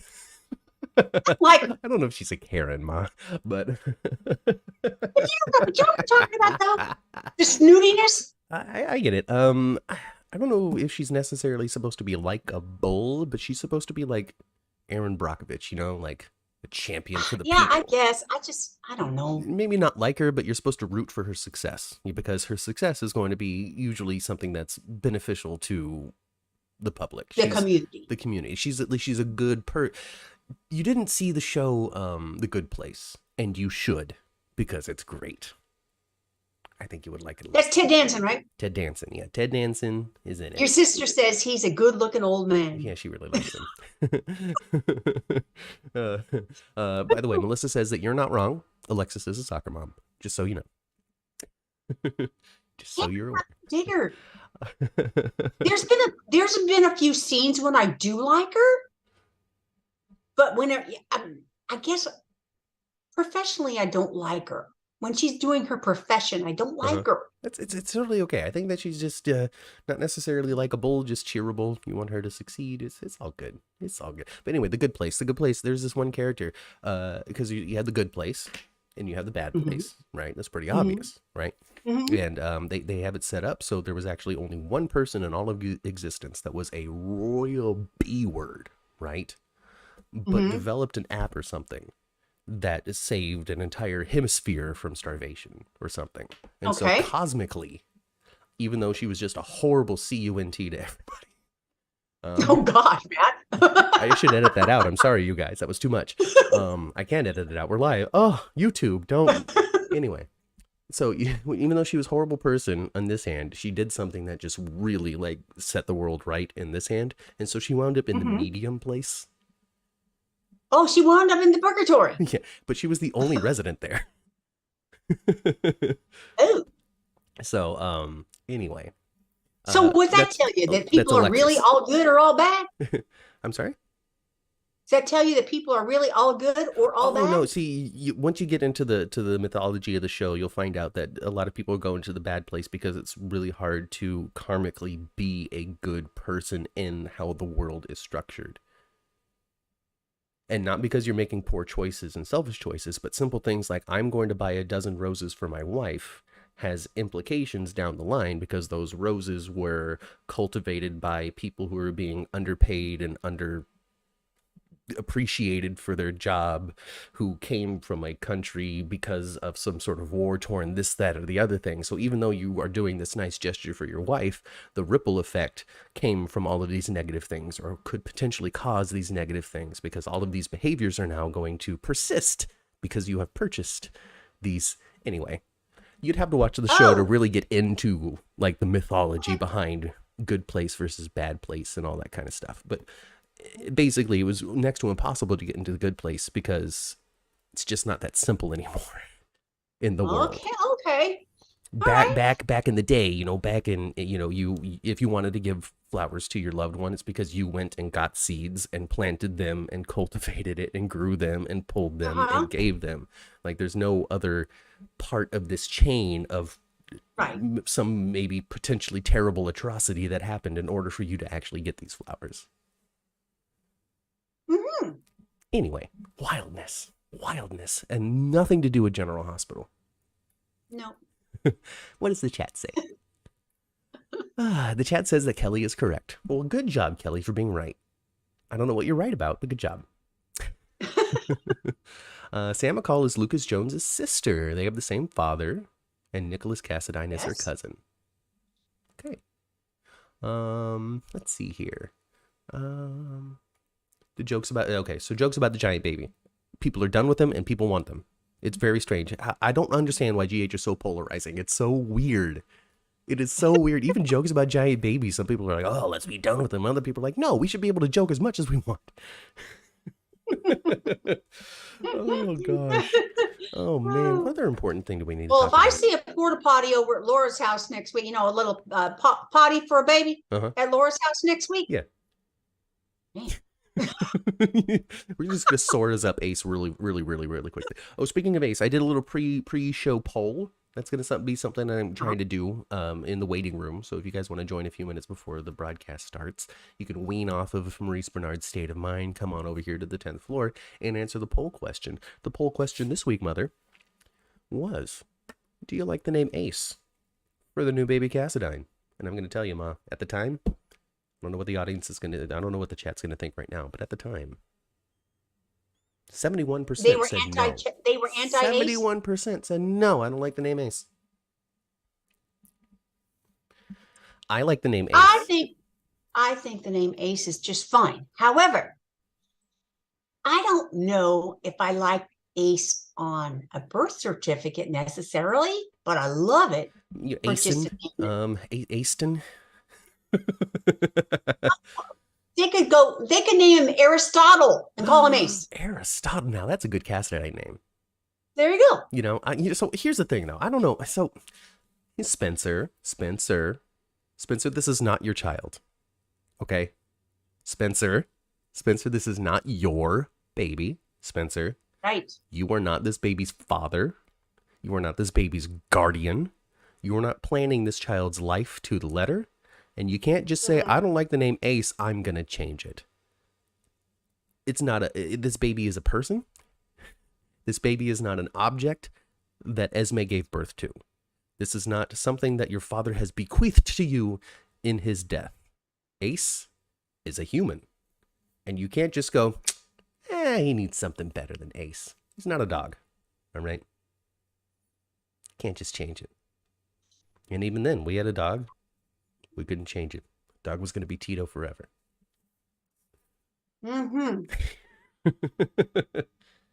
Well, I don't think Ace is. I could totally see. He could name him anything he wants. That doesn't mean that people won't call him Ace. Yeah. Right? Yeah. I don't know. Sure. Lee is saying Ace is short for Asa, which is honor of Asa Buchanan on One Life to Live. Maybe. I like how it came from Esme being like, "Oh, you're my ace in the hole. You're gonna get me out of this, my little ace in the hole." Originally, and then she before she even felt connected to him. Yeah, and then she dropped the in the hole part and just referred to the baby as Ace, Ace, Ace. You and me, Ace. And that's where the relationship began to develop. When she named the baby, when the baby started moving and she could feel the baby moving, and then she named the baby, her feelings about him were completely different. And that is something that I'm just a piece of the hole anymore. That is, that is an aspect of being alive that a man is never going to understand. A biological man, at least, one that is incapable of having a child. And I guess to the women too, who are also, it's so hard to make sure that I use inclusive language, Ma. It really is very challenging sometimes.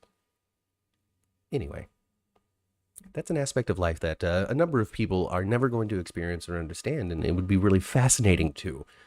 You know, because that bond forms because you got this whole human inside of you for months, like almost a year. You've got this whole entire human inside of you that you are aware of. You sure are. You are aware of this wriggling thing inside of you. I want to imagine at all times. Maybe while you're distracted watching a TV show you're really into, or making sure you're reading the directions on the back of the macaroni box well, you're not paying attention. But for the most part, you got to always know that thing is in there. There's not a moment that you are not wrong. In my, I think I don't know that everybody's this way, but yeah. You just always I was always aware every second that I was pregnant. I was pregnant. So that means that relationship between mother and child has started because you already know this kid. This kid is a real thing. A real thing. And you are aware of it, tangibly, physically aware of it, which is something that your husband cannot be tangibly, physically aware of in the same way that you would. Right. I see you're pregnant. I touch the belly. I can feel the movement, but I am not constantly aware. I am not always thinking about, let me take a very careful turn around this corner so I don't bump into it. I'm not thinking about that stuff. Mm-hmm. So when you put yourself in that point of view, when you put yourself in that mindset, you put yourself in Esme's shoes to a degree, even with absolutely no memory of anything whatsoever, a blank slate, pregnant. The only thing that Esme has really ever known is Ace. It's true. Intimately, closely is Ace. So, honestly, you got to feel bad for her. To be in the final stages of the pregnancy, to go through such a traumatic birth, to remember absolutely nothing that's going on, and to ultimately have Spencer come in and be like, well, you're not going to have the baby. You're not going to take the baby into prison. Well, what do you mean? I thought I was allowed to. You keep, like, taking the only thing away from Esme that she has any sort of connection to right now. It's sad. It's super sad. It's super sad. Now, when you put all of that history into it, maybe it's less sad. But from this point of view alone, super sad. Grandma Laura's going to help her. Yeah. Oh, definitely. Definitely. 100%. Grandmother Laura is going to help her. And Grandmother Laura actually knows what it's like to have your child, a Cassadine heir, just ripped from your arms pretty much. It happened to her. Now, Melissa says that that's why women complain so much to their husbands, is so they understand very clearly the relationship and the challenges that the mother has to go through. Oh, that's funny. That's funny. Yeah, there's a lot. Tyrone thinks that Esme should keep her baby, and Spencer forgot that she has amnesia. Don't necessarily think the prison's the right place for the baby. No, even if the prison allows the baby to be there for 3 months or whatever, it's not the best move. No. I don't think the baby should be there at all. No. I don't think that Spencer should be trying to erase Esme from the baby. That's what it seems like he's going to try to do currently. He's going to erase Esme and treat her as if she was a test tube. Yeah. Like, he's really dehumanized Esme in his mind, which I get. I understand. Esme put all of these people through a ringer. Old Esme did. Esme with memories did this. It's I don't know what it is, Mom, because I feel a certain similar feelings when it comes to my experiences with family members who have had Alzheimer's as well, where when you're in a particular state of mind, when you can't really remember what's going on, like, it's very difficult for me to, I don't know, see you exactly as the exact same person as you were before all of this stuff happened, because you're not. You're in a different phase of your life. Maybe you're younger, maybe you're older, maybe you're totally aware of what's happening right now, but most of the time you're 15, most of the time you're 27. Like, you're just not that person anymore. And so it's difficult for me to be like, oh, golly gee, oh, I'm so crushed and heartbroken over that, because they're not going through the same thing that I'm going through. They're fine for the most part. They don't know what's going on. So it's I'm not super sad. Same thing when it comes to Esme thing. Like, she can't remember a lick of anything that happened before. She is not the same person, in my opinion, that she was 3 or 4 months ago.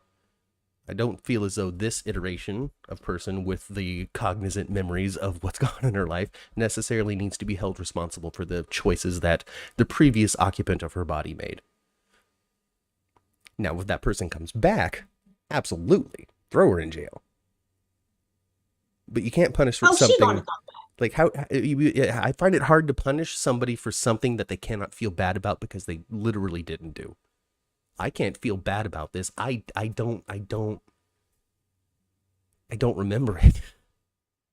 Especially if it's permanent. I remember I had one particular boss that used to, like, if you made a mistake, he would say, "Don't you feel bad?" Mm-hmm. And he got so annoyed with me because I told him, no. Well, why don't you feel bad? Because I didn't do it on purpose. Yeah. That's why I don't feel bad. Mm-hmm. Now I can learn something from it where it doesn't happen again. But feeling bad for it, there's no reason to. I didn't do it on purpose. Yeah, it's hard for me to. I told him, by the way, guilt don't work on me. Well, it's not a very effective tool.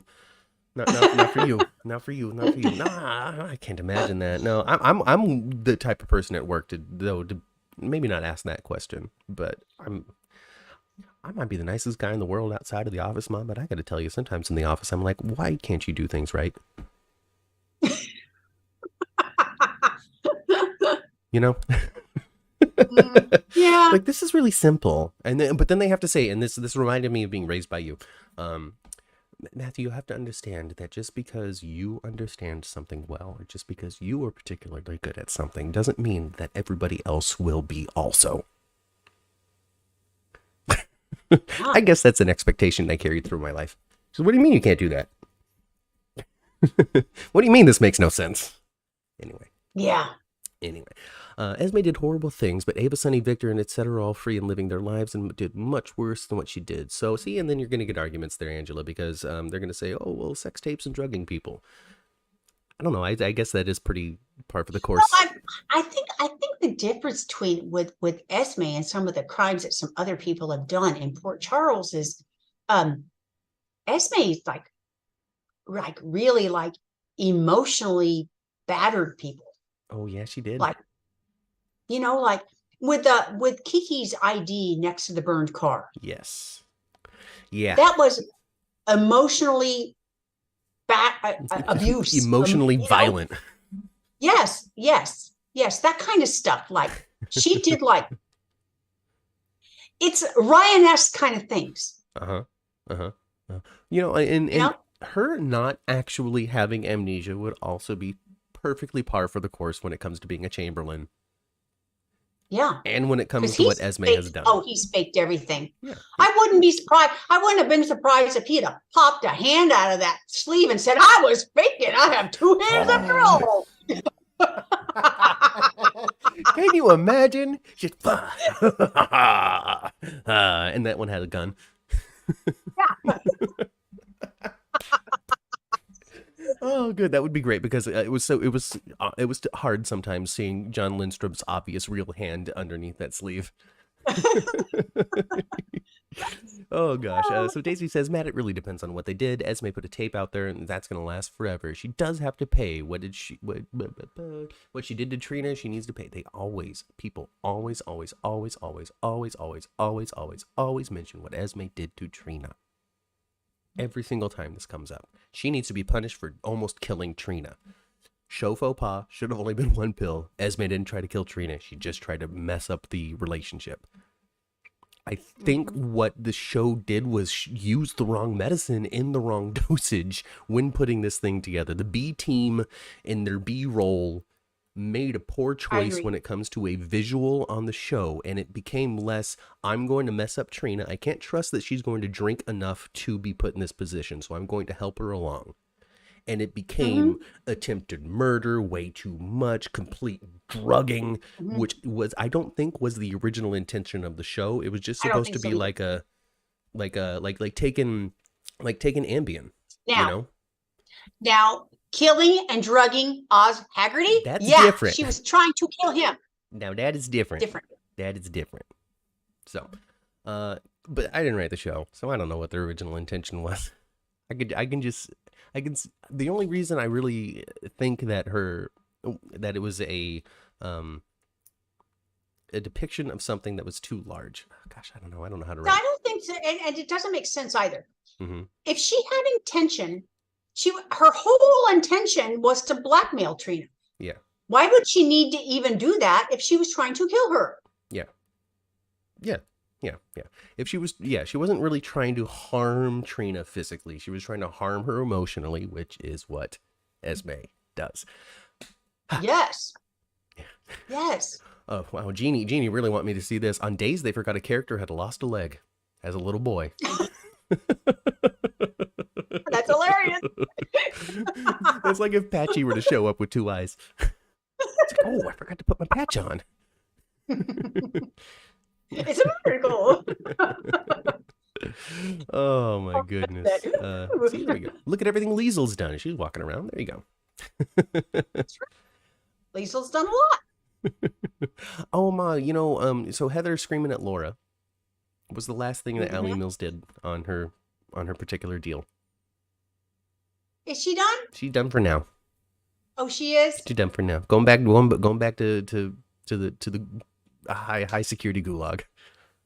She'll be back before you know it. There's no way they're not going to write so. I sure hope so. But they've been bringing Heather in and out of Fort Charles for years and years and years. Yeah. And I think Allie Mills did a great job, and I think the majority of us really enjoyed her. Yeah, she was super good. I think it's going to be sooner rather than later. I don't think it's going to be a whole year and a half before we see her again. And it's super fun because this really lines up with what we've heard in the past when it comes to like 5-month agreement type of things. Because she started about 5 months ago and then just kind of had her last scene here. So I think that's cool that lines up. And also is a bit of an insight too as to, the pacing of the show and how things go and breathe and all that kind of stuff she was involved in a couple of storylines and had 5 months to do it. So they sent her butt to Darkham. Yeah, she went back to Darkham. Yeah. Well, that is where she belongs. Not in Spring Ridge, that's for sure. Yeah, I don't think Esme went after Trina because she was black. I think she went after her because of Spencer. Yes, that's exactly correct, Angela. At least that's what I think too. There's an element of fan applied racism to it as well, and it's hard for me to comment on because I don't see the same things out in the world as oppressed people might have. So it's difficult for me to see those parallels. But from where I'm sitting, I don't think this was racially motivated. And I think if GH was going to go for a racially motivated thing, they would make it far more obvious because GH likes to talk about issues sometimes. Yes, I agree. Like Esme would be saying something like, well, Trina would be fine for Spencer if she wasn't, you know what I mean? It would be just a little more on the nose. Trina has no record. All charges were dropped. Hey, that's good. It's hard for a black girl to be in the system, and so there's the element of it there. Trina was on trial, and because of her race, it could have been very disastrous to her future, and could have been a PCU. PCU was like, no, you're on trial, you can't come here anymore. Would they have made that same choice if it was Jocelyn who was on trial for this? I don't know. I don't know. Maybe not. I don't know. Maybe not. Oh, goodness gracious. It's challenging though. It's challenging. What you would need though is black writers in the room to make sure that it's done correctly. Because I wouldn't be able to write it and have it be authentic. And that's just me. And I don't write for the show. I don't have any experience. I sit here like I'm some sort of hotshot screenwriter. I'm not. I don't know if you knew that. No, you're not a hotshot screenwriter, Matt. No, you're not. However, you are a good writer. Oh, well, thanks, man. I can't wait for you to read the script you've been cast in. Did you see my email the 2 days I'm not available? Yeah. I made sure that everybody knows. So, we're going to be recording soon. And we cast Ma in the project, you guys. Mother is playing a character. My mother. I am. My mother is going to play a character. In Love, Politics, Medicine, coming out soon to your podcasters. We're going to be recording it here in the next couple of weeks. Produced by James Lott Jr., part of his JLJ Media platform. There's a couple of pre-episodes out there right now. Take a look. Anyway, but yeah, Mama's going to play it. She's going to play characters. It's going to be super fun. And the whole thing is written by my son. By me, Matthew Theo. I wrote it. It's my story. It's funny because it's something that I had been. It existed in my brain, not even in any sort of detail. It's just the setting and these characters have existed in my brain for a little while, and I had some extra time, and I was just like, "What am I gonna do today?" And then it just all came out of my fingers. Awesome. The whole story just came right out, like it had been waiting to be born. I love it. And it was. When she applies for a job, it'll pop up, says Daisy. So here's the thing, Daisy. And everybody else, not just specifically Daisy. I just said Daisy because you wrote the question, or you wrote the statement originally. But this is for anybody. This is not reality. The world of Port Charles is a sideways reality. So when it comes down to it, if in today's world, if my good friend were to have been arrested for something, and then it comes up on the background check because they went to trial, even though the charges are dropped, and that eliminates them from an opportunity, that's a real thing that happens here. But not a real thing that happens in Port Charles. At least not often. So you can't really necessarily make that A-B connection when it comes to it in a soap opera. You can when the judge is like, oh, I'm going to make sure that Trina goes away for 25 years rather than 15 years because that's what I do when it comes to a black criminal. And then you got Molly going, oh, no, not on my watch. You know, that'll happen. But this isn't going to affect Trina. I like that idea. Yeah. That's got realism to it. Yeah, and they did that. It was just only 2 weeks long. You know, like Molly, what was it? Molly's creepy professor was only a 2 week long storyline.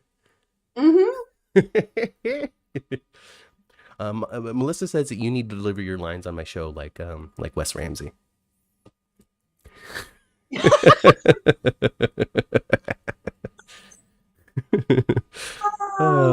She can have it removed from a record, says Angela. See, there we go. So you guys are having a real life conversation about what real people in the real world could do if they were faced in this situation. But luckily for Trina Robinson, she's not in the real world. This isn't really going to have any rippling effects down the line. She's still going to become a gallery operator, owner, curator. Her future is fine. Her future is fine. I wonder, Matt, do you think, I was thinking about this, Tabiana Ali.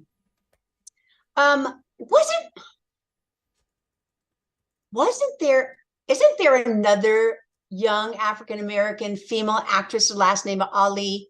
Wasn't she one of the Winslows in the sitcom? Tatiana Ali was on, yes. I don't think it was a Winslow. I think she was on Fresh Prince.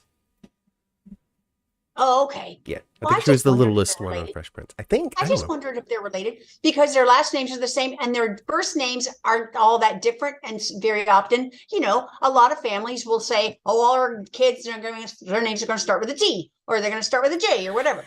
I wonder if they're related. I don't know. Ali is a very, very common last name. So, it is. You know, you got Muhammad, you got Layla, but they're related. So. Yeah, they're father and daughter. Yeah, but there's lots of it. You're right. Ali's not an uncommon last name. I just wondered if they were, you know, related.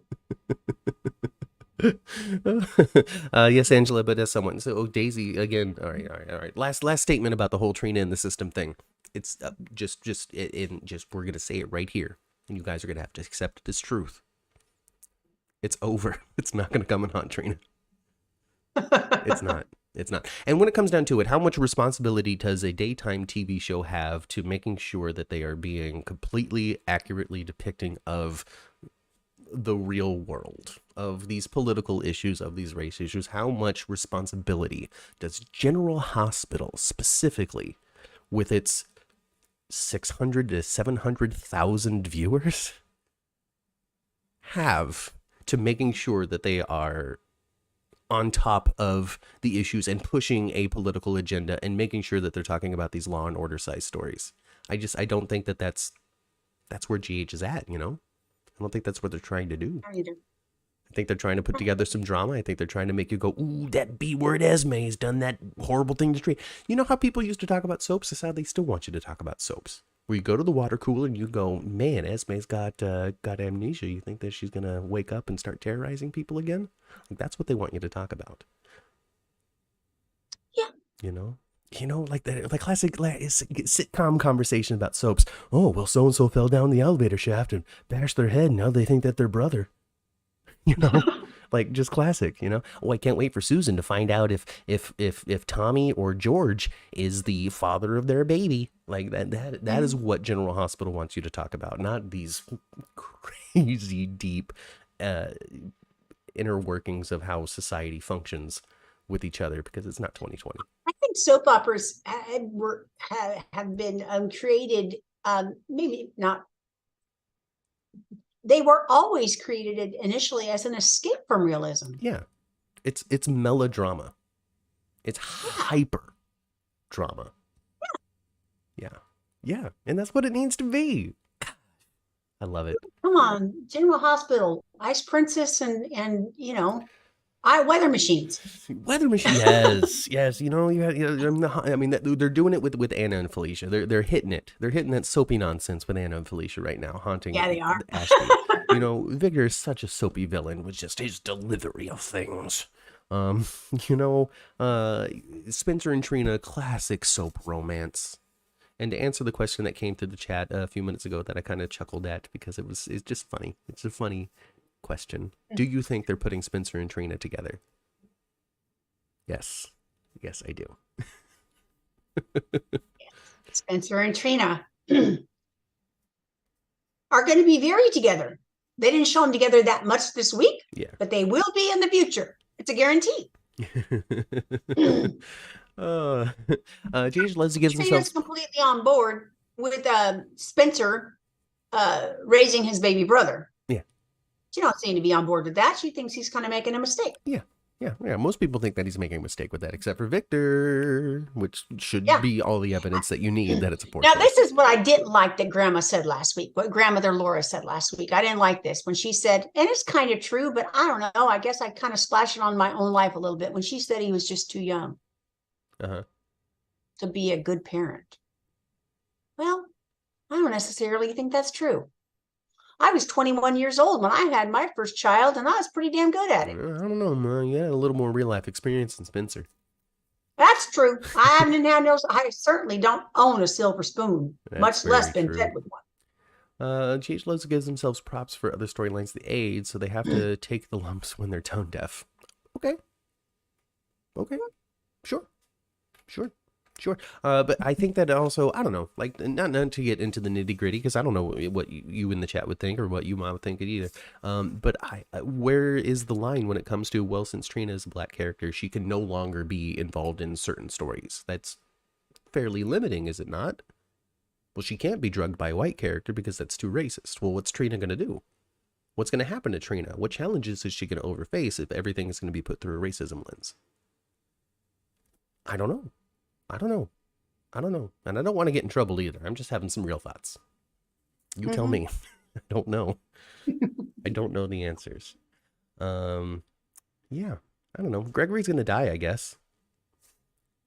Gregory got something wrong with him, He's sick again. He was introduced to the show sick, went away to get better, come back, he's sick again. He's sick, yeah. And decided to lie to Alexis about it. He guess he just doesn't want anybody to know. He don't want the boys to know. He don't want Chase or Finn to know. Yeah, it's something serious. And he doesn't want Alexis to know. He's got pregnant. something wrong with him. He's pregnant. That's what it is. Gregory Chase, pregnant. He doesn't work anymore. And he was talking about headaches, too. He's got the brain cancer. He got the worms in the brain? He's got the brain worms, mama. Mother. maybe that's why Tracy's coming back. There you go. Through this. I'll be there for you, Greg. Then go get Roxy. Maybe that's why Jackie Templeton had to skedaddle out of town real quick. She didn't want anybody to know that she put worms in his brain. Melissa says that you were 21, not 20 or however old Spencer is. You aren't a Cassadine as well. No. So. No, I didn't have no silver spoon. And I also tried to have that baby. Yeah. And was fully prepared for him to come to the earth and out of my body. Yeah, I don't know what's going on with that. I don't know. I don't know. Who said he was sick again? Asks Kelly. Context?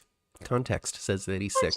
Because he lied about quitting his job at the university. And was very cagey about being at the hospital. And cagey about being at the hospital when he was there. Yeah, he's sick again. And it just makes sense that those two scenes almost followed each other. And TJ was like, "Oh man, hope you don't got the bug that's going around the campus." And he's like, "I wish, man." So yeah. And then, I think he's got something seriously wrong with him. Yep, he's got something very, very, very bad. Something wrong. Maybe. And if he shares the scene with Terry, we know he got the cancer. The cancer. You got the cancer, sir. Angela says, I wonder if the bug they're talking about is related to the story for the 60th. I doubt it. Angela, I doubt it. I'm too dramatic. I'm too flary, Ma. I hit the microphone.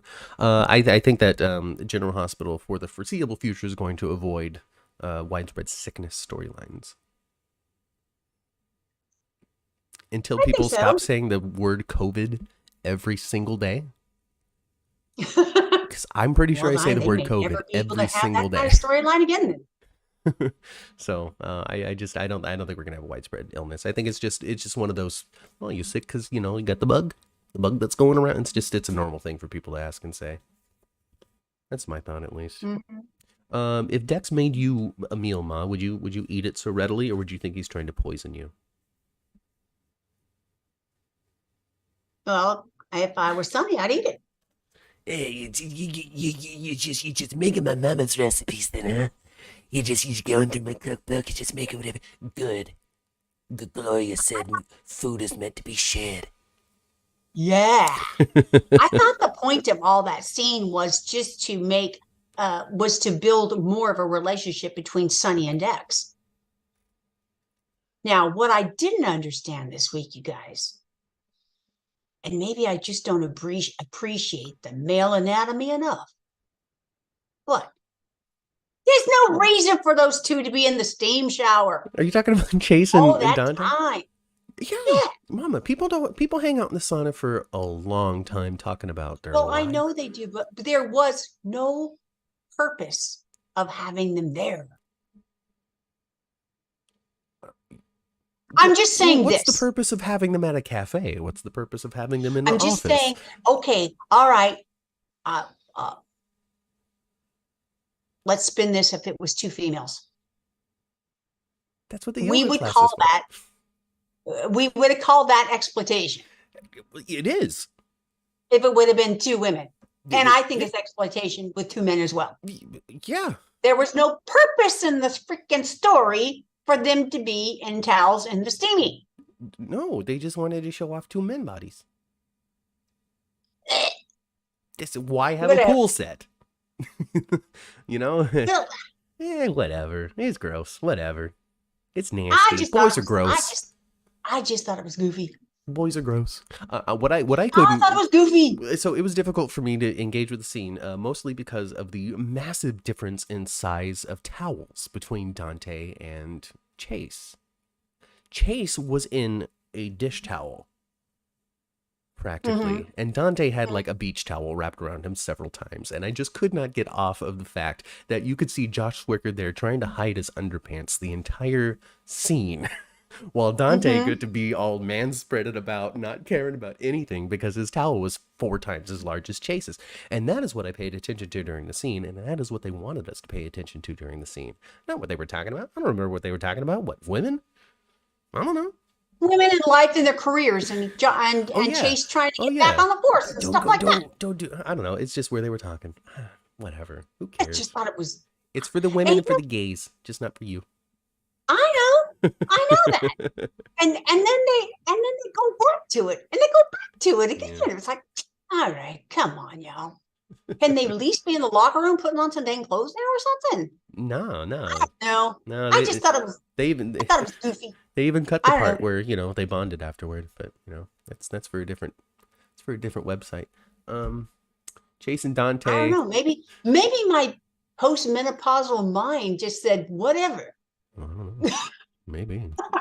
They were taking me down link though. You can't do that, man. You just gotta report him. No, I'm gonna do it me because I'm a superhero. One thing about viewers is that they need a shirtless scene. If they go, there we go, Tyrone. If they go too long without having two of these characters bone live on their ABC daytime, then they're like, there's not enough. There's not enough. I'm not titillated enough. Okay. On ABC, Cameron Matheson's nickname was Snaps because all of his shirts had snaps on them for easy removal. Yeah, where Greenlee could go. Yes. Right. Yeah, they haven't done a good shirt pulling in quite some time. We need that. They were probably okay. So folks were a little bit. I saw some reaction to Spencer and Trina's kiss, saying that they wish it was as passionate as Dex and Joss gets for their kisses, where they're practically eating each other. You know, they wanted Spencer and Trina to eat each other. And yeah, that's exactly what it is. That's coming. Once Spencer lays this girl down in the bed of rose petals, you are going to get the steamiest Brando Sasha mixed with Alexis and Julian. My goodness gracious, folks. Their love scene. You didn't see it. You didn't see it. Don't even go Alexis Julian. Go Alexis Sean. Okay, there you go. Even better, I guess. But the steamy, just soft core nature of what you're going to get is going to make you all very happy if you're into it. So I'm telling you.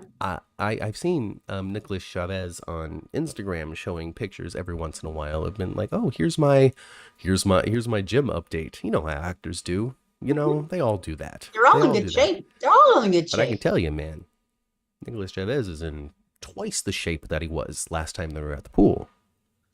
Oh, yes. I noticed it when he was talking to his grandmother and Uncle Victor about the baby. They showed his bicep. Yeah. And it was very defined. Now, and why do you think he's doing that, guys? Yeah. I think there's a gym somewhere on Prospect Park. There's got to be. Well, I would. Just because where they can fit it in. Just where they can, have time. Now, and we need to talk to her again. Oh my word. Alondria is doing some lifting too. She's been doing Vogue dancing and stuff. Like, she's very active. Oh my gosh. Did you see her arms last week when she was talking? Yeah. When she was talking with Curtis and calling his daddy for him? Yeah. Oh my gosh. Nika's Curtis's best friend. That girl. Yes. She looked great. Yes. Didn't she? Yeah. Oh absolutely. man, so defined. I remember back in the day when they were still the first family, they used to talk about Michelle Obama's arms quite a bit. Yeah. Alondria had her arms make a. She could be a boxer. She could play a boxer. She should play a boxer. They should have Alondria at that gym a little bit. That'd be fun. I would love to see Nika somewhere other than the Savoy, wouldn't you?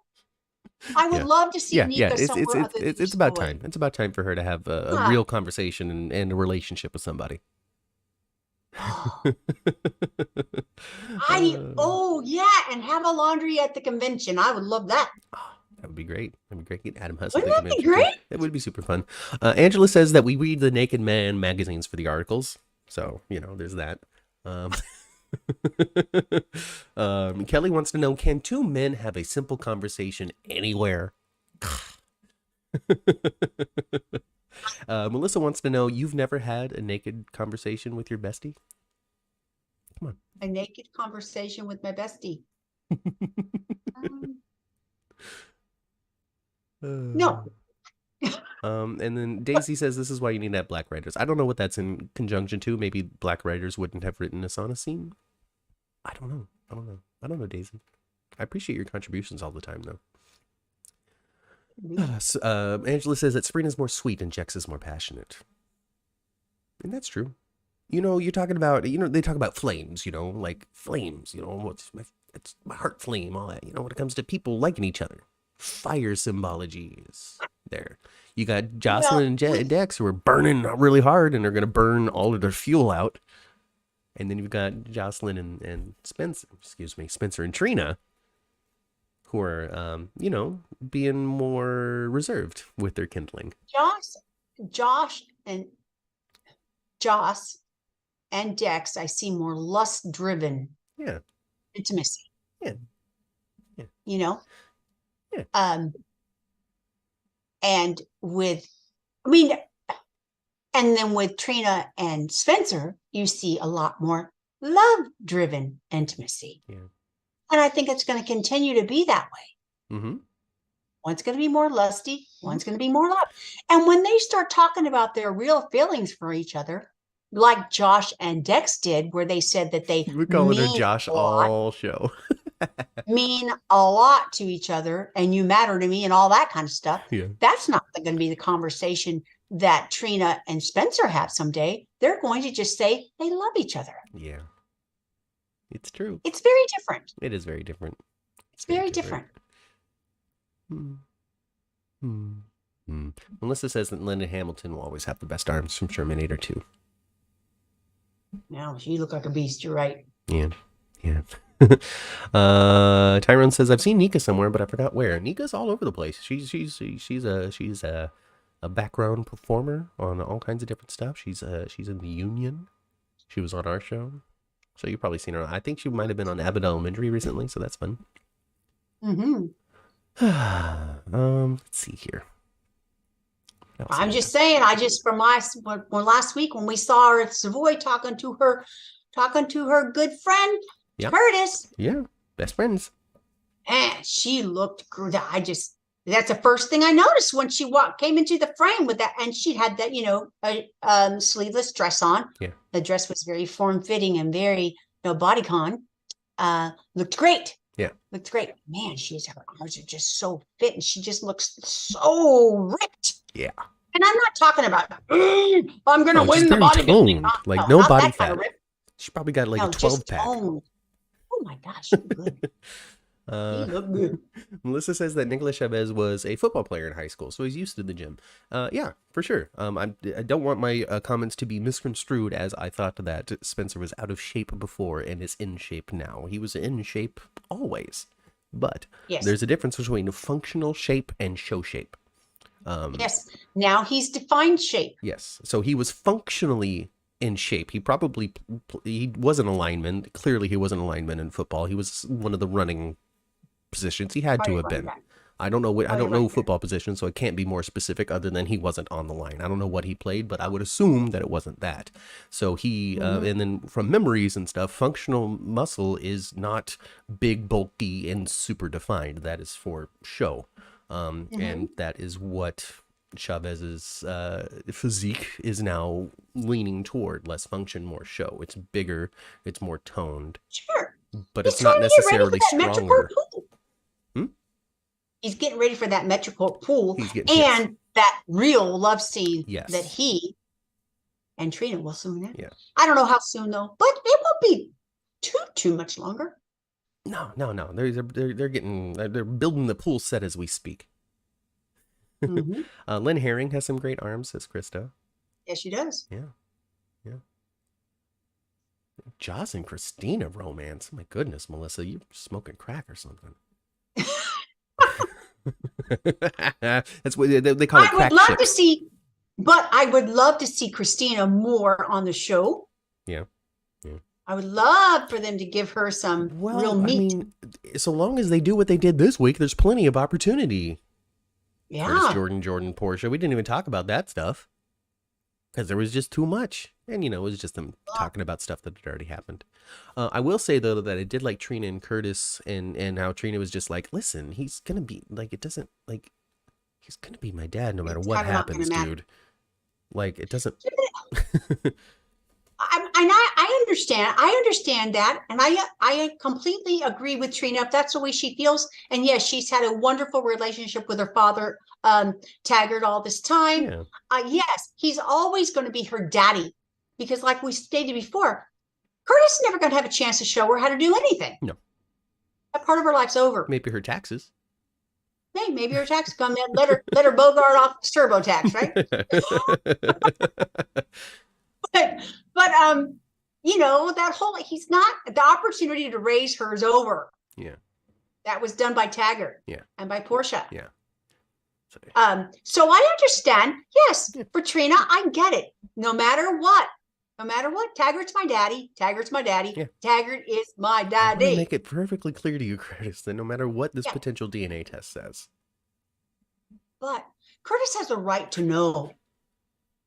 Even if it doesn't change a thing, other than the fact he knows. He has the right to know.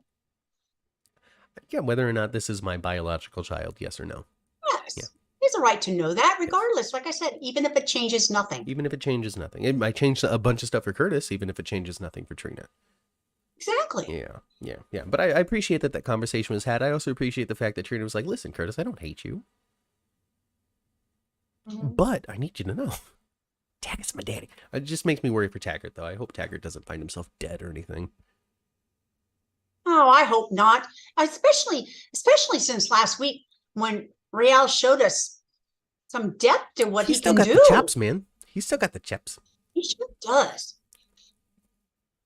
Yeah. Well, then the chat is also wondering who's going to show up for the 60th anniversary. If it's just going to be Tracy. I think it's just going to be Tracy.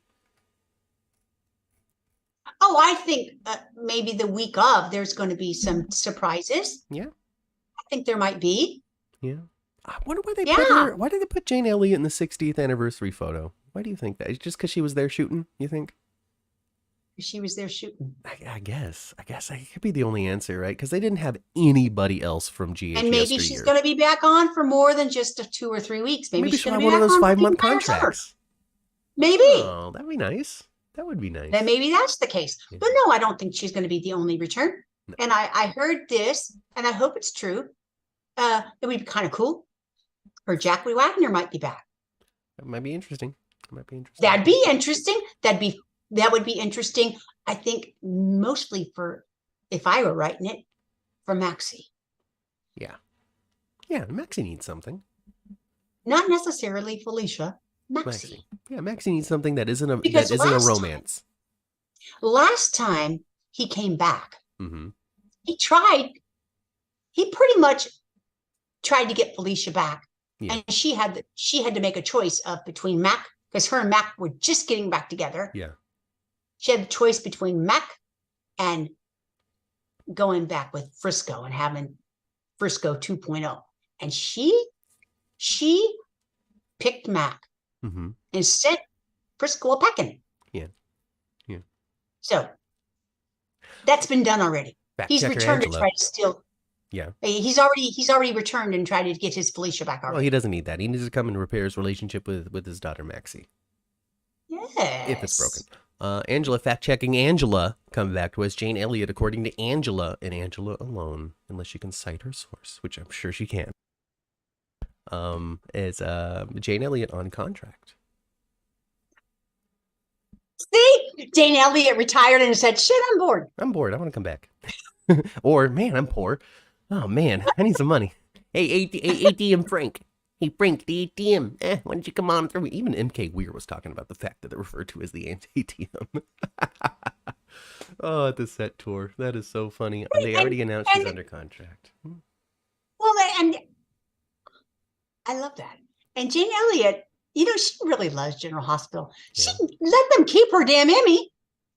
I was looking at it. I zoomed in on the Emmy, and I think that they lied to us because I think that's a makeup Emmy. I don't know. I don't know. Who cares? We'll find out again next time, right? Yeah. Where's Monica Quartermain? Trying to figure out what they're going to do with the character, I think is where Monica Quartermain is. I think Monica Quartermain, we're going to see a scene of Monica Quartermain on the 60th. Riding off into the sunset. Riding off into the sunset. I'm just going to find a note.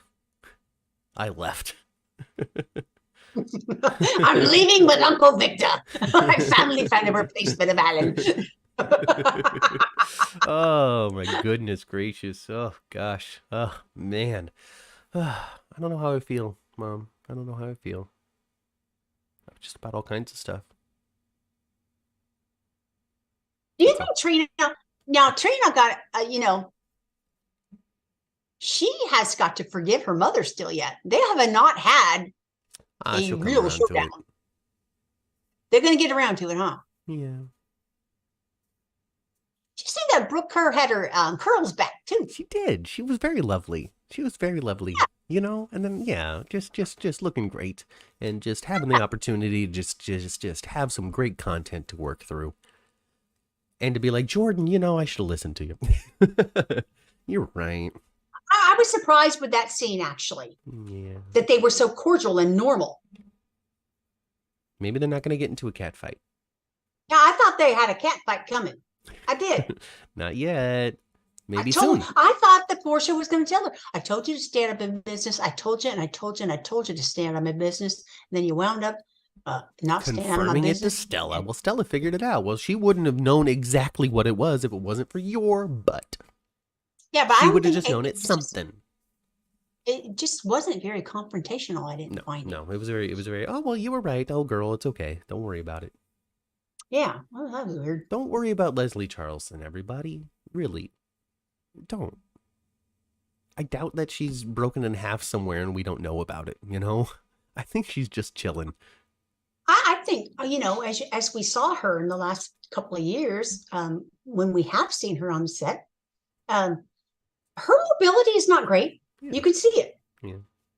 Maybe she's just not physically able to have that kind of continuous grind in her life any longer. Yeah, I mean, goodness gracious, guys, it is 12-hour, 14-hour days. It's not like they're just like, okay, we're going to specifically schedule Leslie to be here from 2 to 2:30 and we have to get it done. It's just not how Hollywood works. She's got to be there all day. Mm-hmm. Yeah. I just don't think she has the physical stamina anymore for that.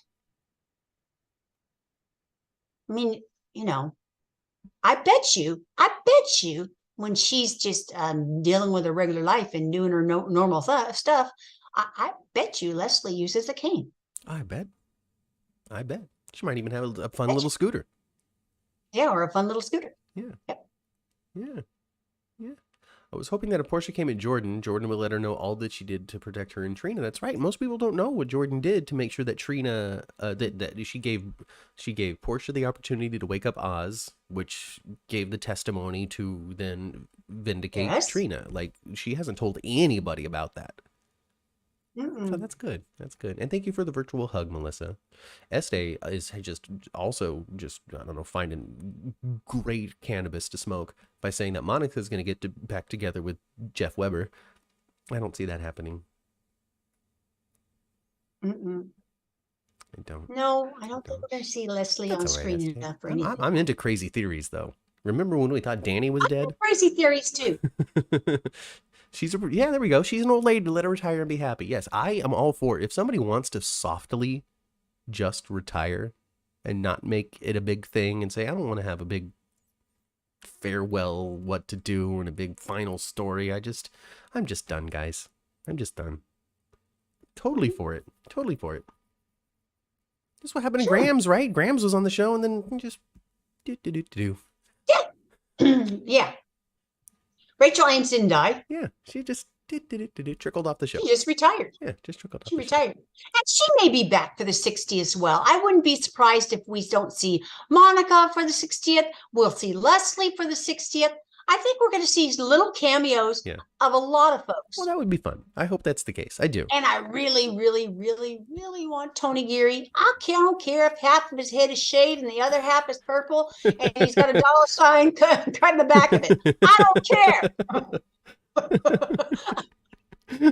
I want to see Tony Geary for at least 15 seconds. Oh, my goodness gracious. Yes, I want that. Yes, please, let's do that. Oh my goodness.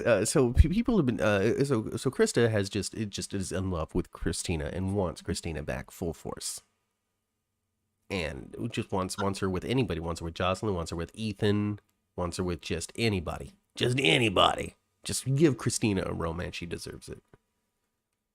Well, I tell you what, I was a huge Ethan fan. I loved Ethan.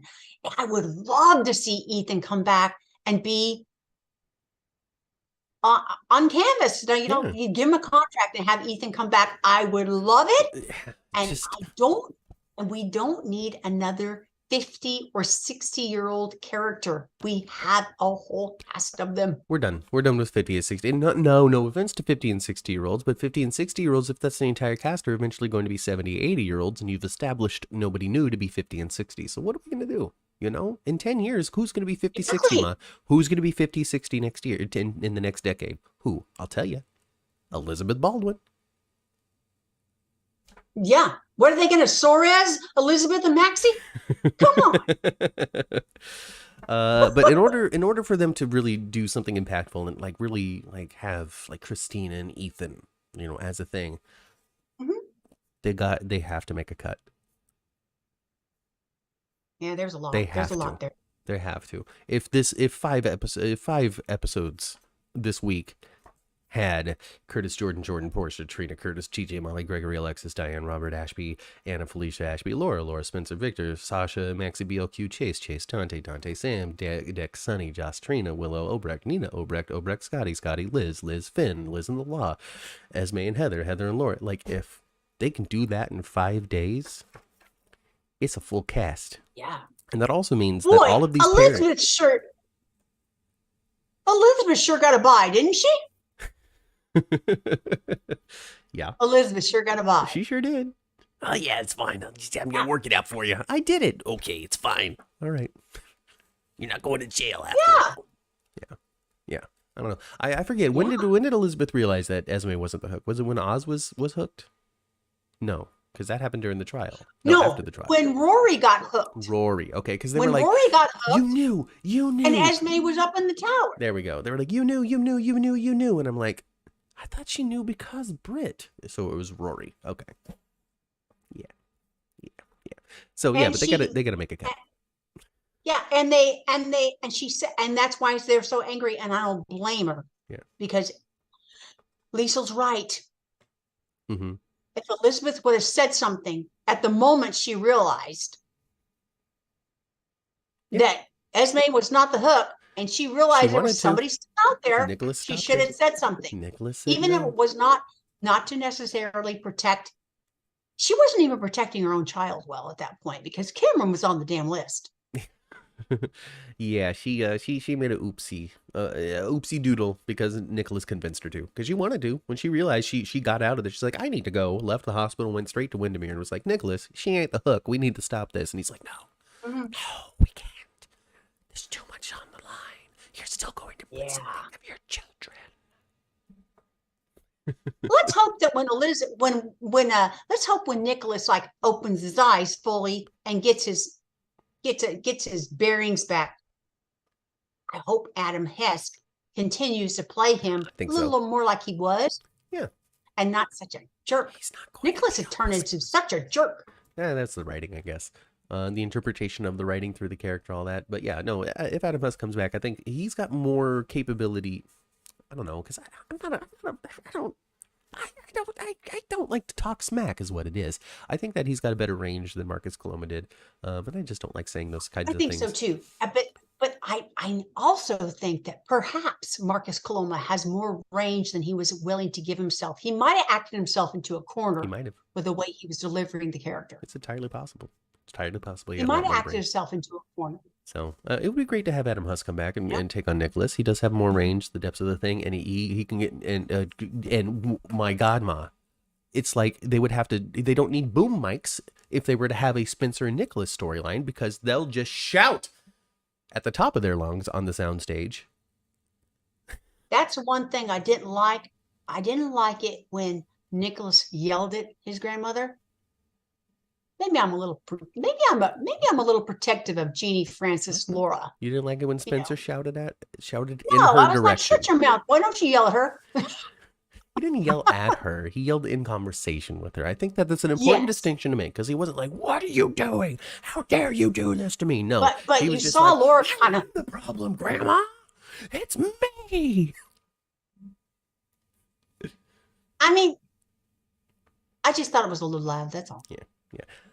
Angela, Fearless Angela says, I'll say it. Adam Huss acts rings around Marcus Coloma. Hey, Angela. I admire people who are willing to take that, but I just, you know what it is? It's because it's not because I disagree. I have the same opinion.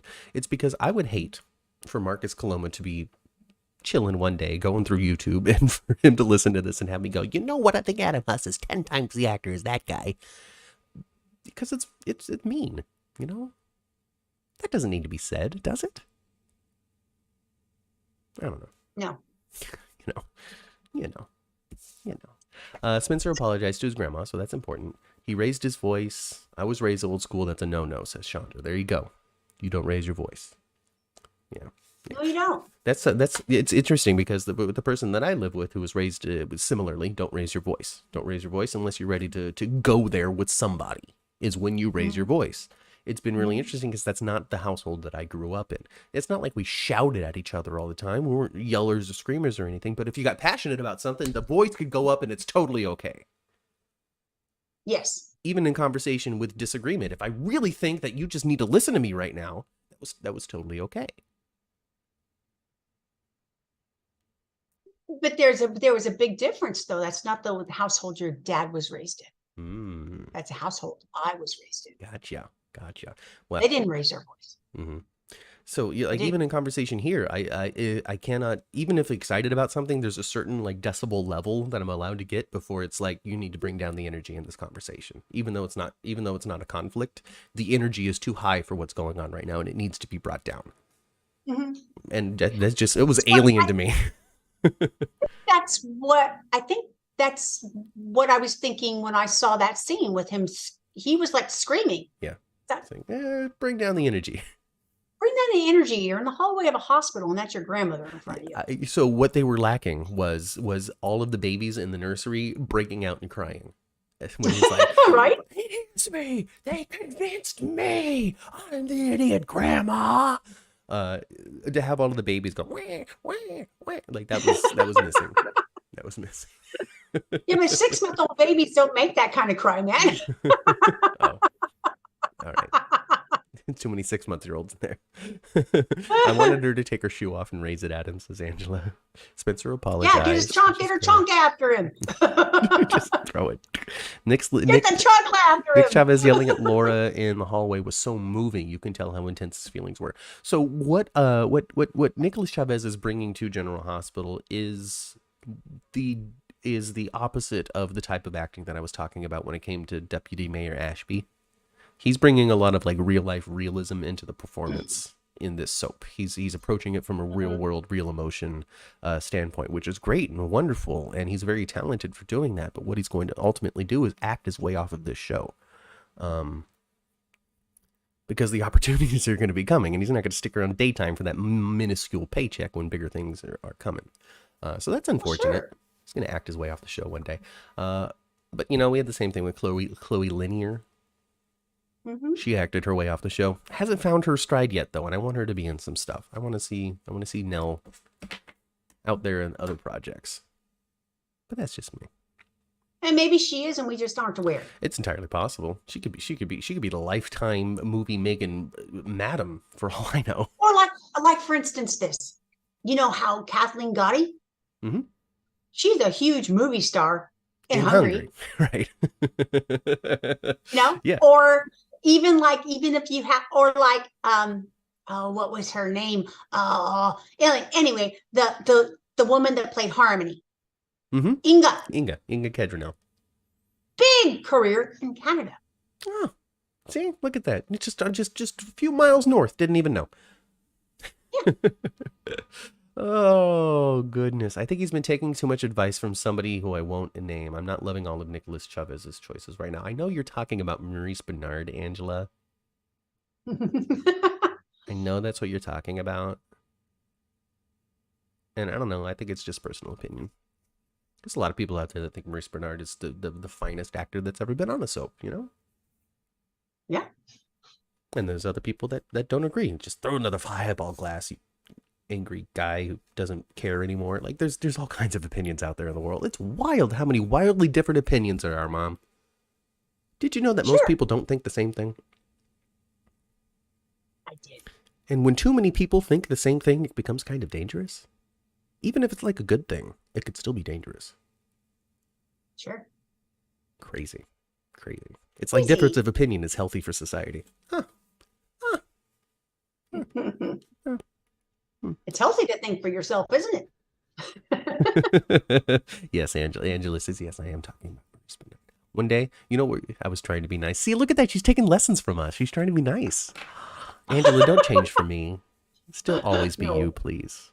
No, we'll figure it out. Angela, you seem like a really well-educated person, and since you said you're going to write top 10 lists for us so long as you participate, I don't see why. One day, maybe, I don't know, we can figure out something to do together. It'd be super fun.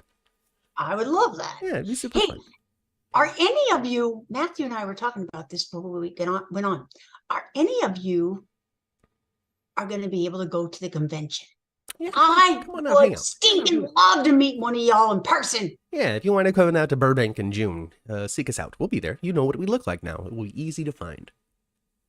Yes. Yeah. So that's happening. We're going in June, and like we said before, we're going to bring you all kinds of insider exclusive things as much as we're allowed to do. Yep. Everything we can do without getting kicked out. That's what we're doing. Yeah. That's what we're doing, and we're doing it for you. So stay tuned for that. We'll figure out what we're doing. My only problem most is pauses, but that's a pet peeve for me in real life. That's I like to make fun of Maurice Benard to a degree. I like to make it fun. When it comes to his, searching for his lines that he does, which is, I think it's a matter of being on the show for so long that you don't really need to spend the time studying these lines anymore. It's more about getting the feeling of the scene, like Robert Scorpio does, like Scotty does. Like all of these seasoned actors are no longer married to the words so much anymore, just more married to the spirit of the of the scene. And I think that's what Maurice Benard does for the most part. That's just my thought, though. I've never had a conversation with him about it, and I could be way wrong. We might be able to ask him in June. Maybe. I think Scotty said something about this. Ken said something. Well, no, Kathleen said it actually. Ken does that too. Mm-hmm. You don't necessarily stick to the script. Yeah. And if you're the kind of person that really studies a script, like Kathleen does, Kathleen does. She said that. Yeah.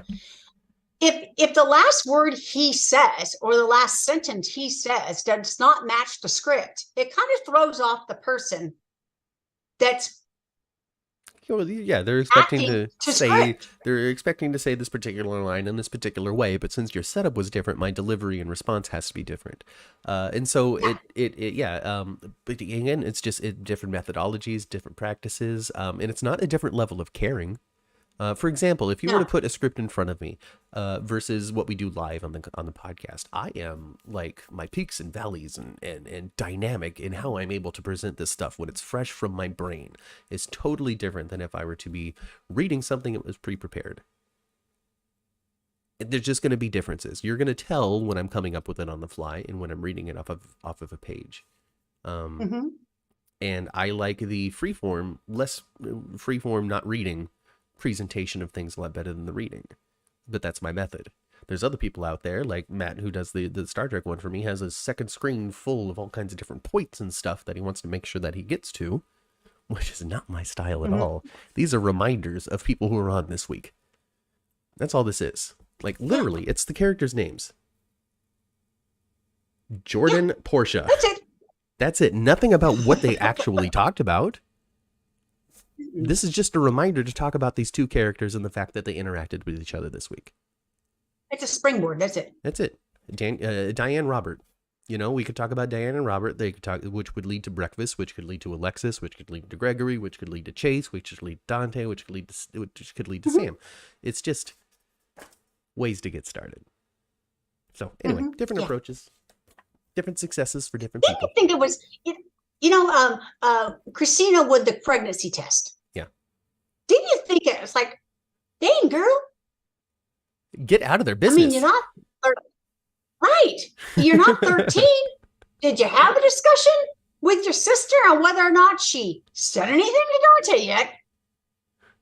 It was just like flipping it out, going, "What is this kind of thing?" It was like, "What? Are you 12?" I just, Anyway. Yeah. Like this. He's pregnant. Well, no, this is big. Like maybe you should find a less springy way to handle this. Melissa says Maurice Bernard has said more than once that he's overacting and wants to exclusively get into mental health advocacy stuff. I just can't see that happening. Here's why. I think what I've heard him say is he's a method actor. What does that mean? I don't even know. It means he lives the character even when the camera's not on.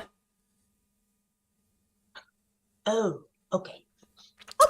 But yeah, I don't know about that. But he wants to quit acting and exclusively get into mental health. I mean, more power to him if that's what he wants to do. But the big difference is, acting is where he gets his money from. Mental health advocacy is what makes his life worth living. Unfortunately, now if he could find a way to do this, to marry them, then great. But having only 100,000 viewers, 100,000 subscribers on YouTube is not going to pay him the same amount of money as he's getting from General Hospital after all these years. I don't know what he makes, but I would be willing to bet 150 of my own hard-earned dollars, which is significant for me, that he makes amongst the most of anybody there. I'm talking about like even Frank Valentini, you know. I think that Maurice Bernard probably makes himself probably at least as at the minimum as an actor. He is the highest paid individual there, and if he isn't the highest paid individual there, he's tied with somebody, and they are both making the most of anybody else. Yeah. I don't know what the scale is, you know. I don't know what the minimum payout is for a SAG actor. I think that Laura Wright and Maurice Bernard probably make a bank and of everybody else. Yeah.